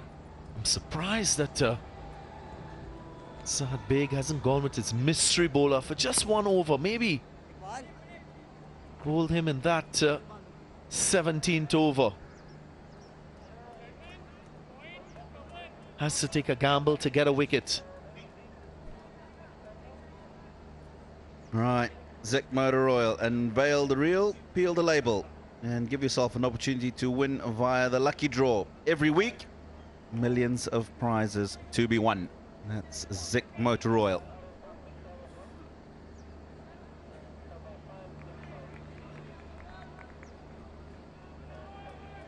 Zai Thorne will continue. Those 3 overs have gone for 30. That doesn't really matter at this stage. What matters is how he delivers his next 6 balls. And you know, the reason why I said Hasib is as a captain, you got to work with the end in mind. Look at the remaining runs and take a gamble sometimes to get ahead of the game. He's opting again for his seamer, Isaiah Thorne. What we've seen throughout the course of this match, pace on the ball, it's a lot easier for batters to score, to time the ball, to hit through the line. That's why I feel, despite Hasib going for 21 in his first 2 overs, there's a greater chance of Hasib getting a wicket, making a breakthrough, as against that seamer option. Yeah, especially with the end in mind. Batter squeezing the bat a little bit, looking to get after the spinners. That's hammered and done it quite well. Power from the young man. It's his 3rd 6 of his innings. What a shot. And he didn't have to worry if he didn't get all of it, because mid-on was in the circle. Looks like he's tried a slow ball bouncer, but the length isn't right. He's tried to roll the fingers down it, and it's just presented a simple ball for the batsman to dispatch. He's done just that. Shamil 75 he moves on to in just 50 balls. And as it stands, the Sharks looking good. Yeah, simplifying the equation. 19 from 16 now. That's in the gap. That's 4 more. That's a superb shot by the captain. He's taking things into his own hands in this run chase. Yeah, a couple of balls ago, there was a backward point. He was on the boundary. They've brought him up, and they've taken the mid-on back to long on where that 6 was hit. It's left an open space back there. Full toss put away through that gap easily. Marching home the Gwadar Sharks. Can't set field for bad bowling. That's not a good delivery by Isaiah Thorne. Too full, too wide. Catch him is the cry. Just short of deep 3rd. So runs flowing for the Sharks. They now need 14 from 14, run a ball, and their captain eyeing up a century, maybe the 2nd in this Pakistan Junior League. 100 partnership for these two.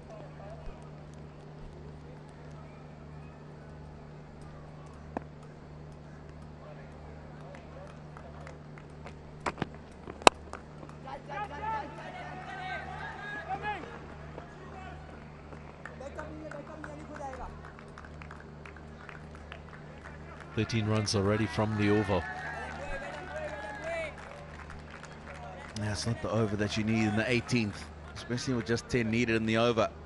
Zik Motor Oil, unveil the real, peel the label, and give yourself an opportunity to win weekly prizes worth millions. So an opportunity for all of you viewers at home. Get yourself some Zik Motor Oil, get an opportunity to win some prizes. Change in angle from round the wicket, and just a single conceded. Isaiah Thorne, quite expensive, finishing his complement of 4 overs. 4 overs, none for 44. End of the 18th, 171 for 3.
Oh, the sun's going down here in Lahore, and how beautiful is that?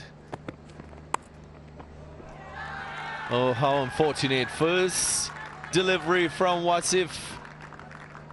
Finds the outside edge, trickles past the wicketkeeper for 4. No deep third. Yeah, thick outside edge. That's all he needed to get the ball wide of the keeper. Boundary early on in the over. And just 8 runs required now and 11 balls. Wow, they are enjoying the onslaught. And I'll just put you in his shoes very quickly. Darren Ganga.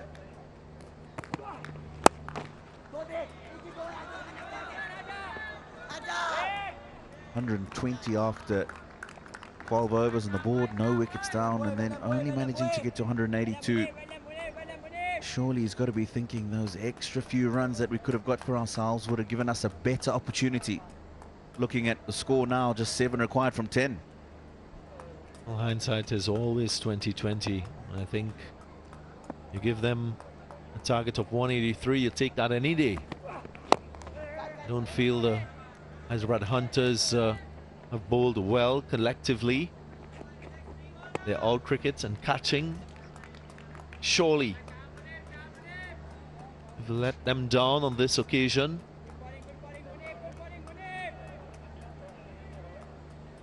But credit must be given to the captain of this Gwadar Sharks team, Shamal Hussain. He's played a brilliant hand, 86 and counting. Played to his strengths as a player, saw him quite early, gets square on the ball, had a little bit of trouble outside that off stump, but then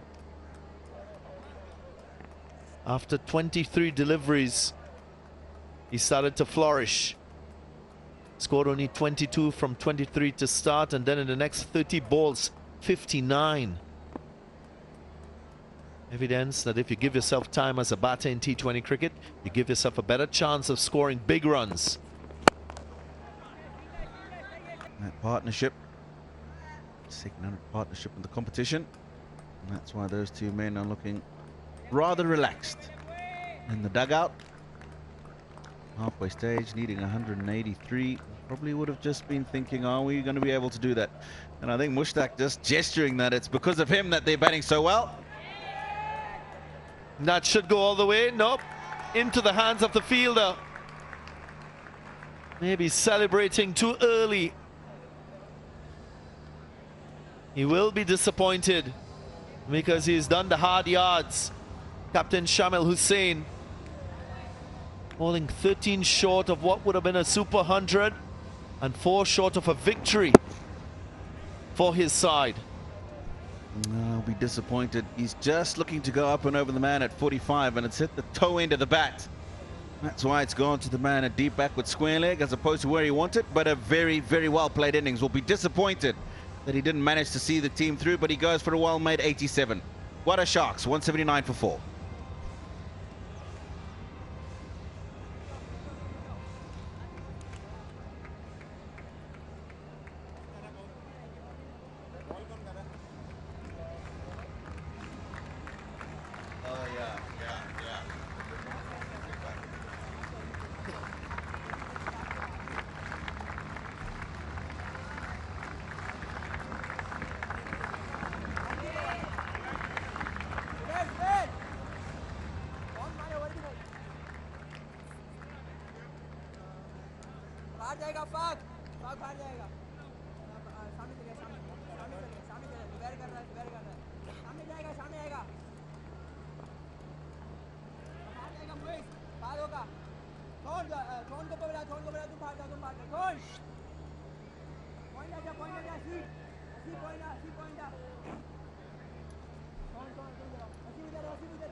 Right, 4 from 6 required. Last over of this match, number 5. At the moment, it's going the Gwadar Sharks' way. Still with 6 wickets in hand. There's a new batter Luckily for them, Minhas is on strike. 40 from 31. And the responsibility of the last over will be with Zubair Jr.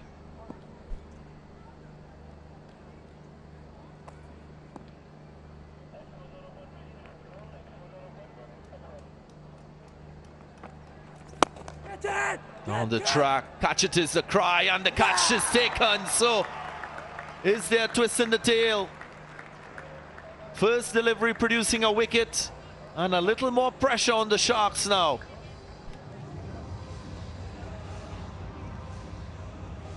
Now he's trying to finish it. First ball of the last over.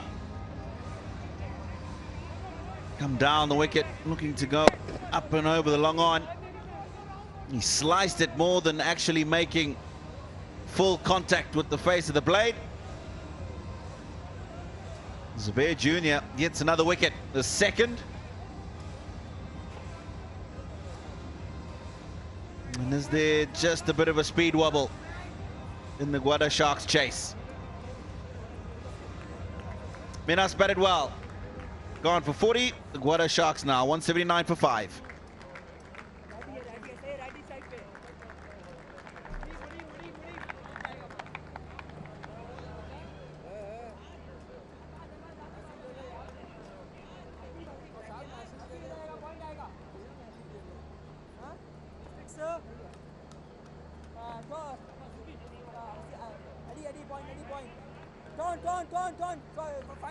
Fine leg.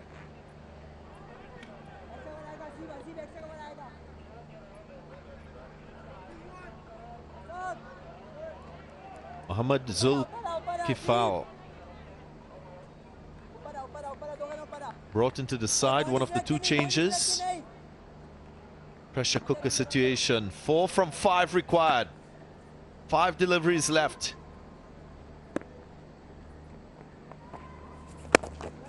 Single है, easy. Follow.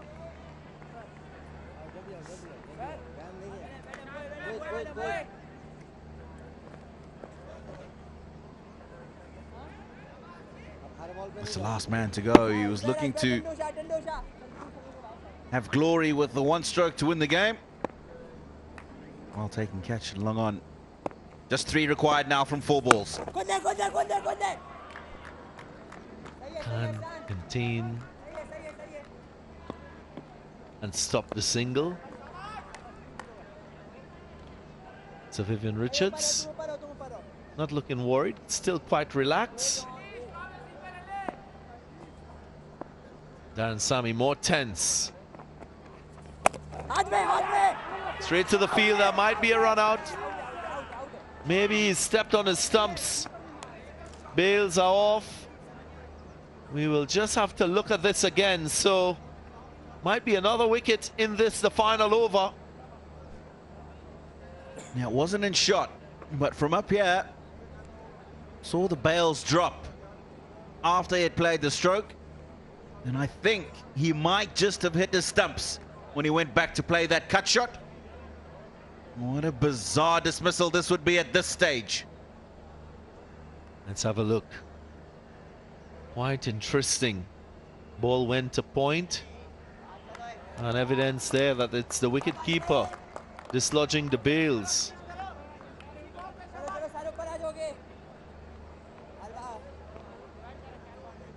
Not uncommon.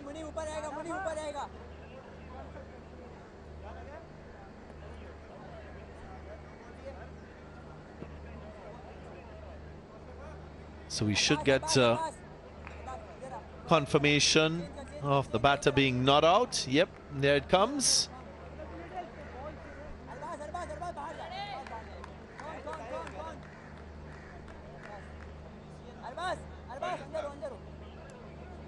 So the equation, 1 run required from 2 deliveries.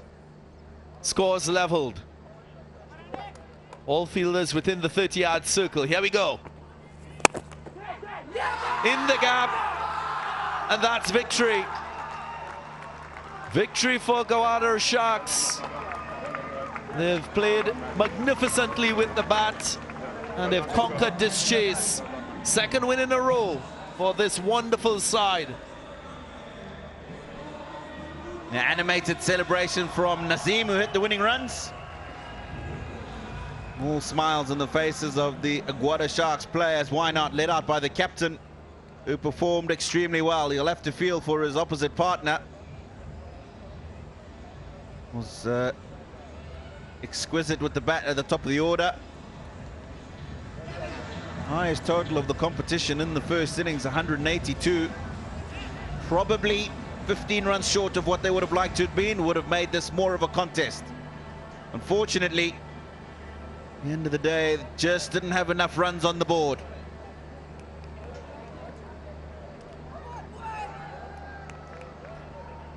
Smiles on the faces of the Sharks.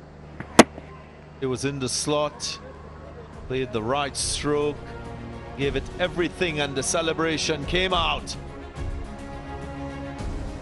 So Vivian Richards, another reason for him to celebrate, and second time in a row.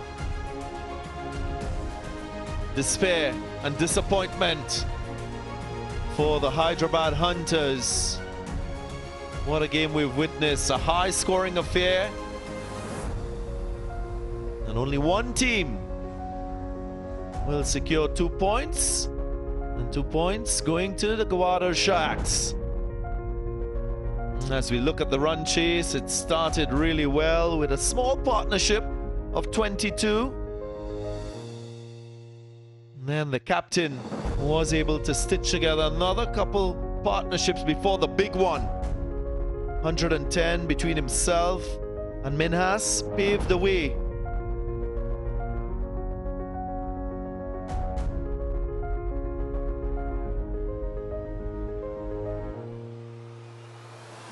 Bowlers took a little bit of stick. A couple of wickets for Nasir at the top of the innings. 2 for Zubair Jr. One towards the end where he was just keeping the Hunters alive. But it was too little too late. And they go down the Hyderabad Hunters by 5 wickets. It's a summary of this match number 5 after the Hunters set the highest score in the tournament so far, 182 on the back of half centuries from Saad and Arbaz. It was the Sharks, led by their captain, Shamil Hussain, his 87, paving the way for a win by 5 wickets. We're going to take a short break, and when we come back, we'll give you the post-match presentation.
We've witnessed a mature run chase by the Gwadar Sharks team. Hyderabad Hunters set 182 for 5. They batted really nicely as a collective, but the Sharks showed their superiority in the way they managed that required rate and the way the captain played. Shamal Hussain, 87 from 57. Sharks going on to win by 5 wickets. Let's now join Sikandar back for the post-match presentation. Thank you, Darren, and welcome to the post-match presentation of Match 5, another high-scoring game. And eventually, Sharks win this one comfortably, but it was a good fight put up by the Hyderabad Hunters. Before we give away the awards, I'll welcome the presentation party, starting off with Miss Serena Agha, Director Human Resources, Pakistan Cricket Board. Thank you for joining us, ma'am. Next to her is Mr. Junaid Zia, General Manager, Domestic Cricket Operations, Pakistan Cricket Board. Mr. Sajid Hussain, Sales Partner, Inverix Solar Energy. And last but not the least, Dr. Noorul Haq, Regional Chief, Health and Accidental Insurance, Lahore. Let's run through the awards, and I'll request Mr. Junaid Zia to step forward, please, and present the PCB Best Batter of the match. Cash award of 25,000 rupees goes to Saad Beg for a 64 of 44 deliveries. A good knock from the captain. It was a good fight put up by Hyderabad Hunters, just couldn't cross the finishing line. Next up, I'll request Mr. Sajid Hussain to please present the Inverix Energetic Bowler of the match. Cash award of 25,000 again. This one goes to Saad Masood for his 3 for 26.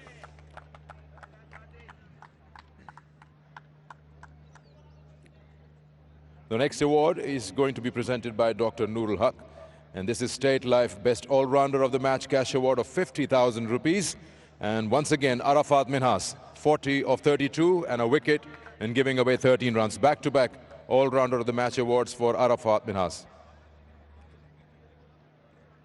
And in the end, I'll request Ms. Serena Agha to present the Trans Group Player of the Match trophy and cash award of 100,000 rupees to the captain of the Sharks, Shamil Hussain. 87 of 57. Leading from the front, chasing the highest score as of now in the Pakistan Junior League. We'll have a quick word with you, Shamil.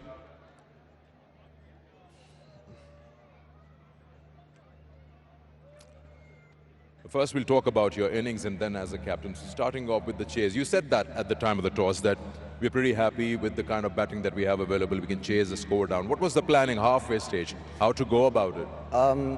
The initial target that we set, Saad Beg played pretty well. The target was a bit high, but for me it was just staying at the crease. I knew in my ability that I could play, I could hit at the end. Saad Masood, he played well with me. Arfat, he played very well with me. So it was just about staying with the game and not just throwing a wicket away. That's what the process was.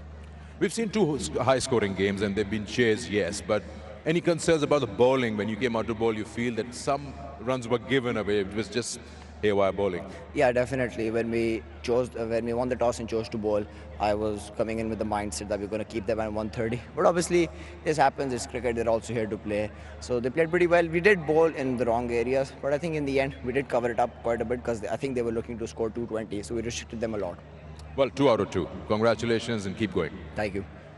The captain and also the player of the match, Shamil Hussain from the Sharks. Now we'll invite the captain, Saad Beg from Hyderabad Hunters, to have a quick word with us. Saad, अच्छी batting की आपने individually भी as a team भी अच्छा score put up किया था. कहाँ गलतियाँ हुई हैं बॉलिंग और फील्डिंग में? जिस तरह का हमारा स्टार्ट मिला था पावर प्ले में थोड़े रन पड़े थे, लेकिन हम लोग को शू की विकेट्स थी मिल गई थी. हमारा जो मतलब बीच में हमारे मिडल ओवर्स में थोड़ी बॉलिंग अच्छी नहीं हुई और फिर डेथ ओवर की बॉलिंग भी इतनी अच्छी नहीं हुई जिस तरह के हम एक्सपेक्ट कर रहे थे. 182 एक अच्छा बड़ा स्कोर है. कहीं ऐसा फील होता है आप कहीं 12-13 ओवर में 122-123 पे थे, इससे ज़्यादा भी आ सकते? जी बिल्कुल, क्योंकि हमारे 12 ओवर में मेरे ख्याल से 122 रन थे इसी तरह थे और कोई विकेट नहीं थी. उसमें हमारा ये प्लान था कि 200 से ऊपर जाएं, तो मेरे ख्याल से हमारे 15 रन से 20 रन शॉर्ट है. चलिए, फाइट अच्छी की, हिम्मत नहीं हारनी है. Keep playing like that. Saad Beg, the captain of Hyderabad Hunters, and that concludes the presentation. Thank you, Sikandar. Congratulations to the Gwadar Sharks on winning another fixture in this Pakistan Junior League. I look at the table. Bahawalpur Royals at the top by virtue of a higher net run rate than Gwadar Sharks. Mardan Warriors in third position, and quite a bit of work for Hyderabad Hunters, the Raiders and the Giants. Still early days in this Pakistan Junior League. Well, we have two matches in store for you, as was mentioned earlier. The second of the two matches, Rawalpindi Raiders will take on the Mardan Warriors in that next match, which is in a short while. So we hope you don't go far. Hope that you can join us soon.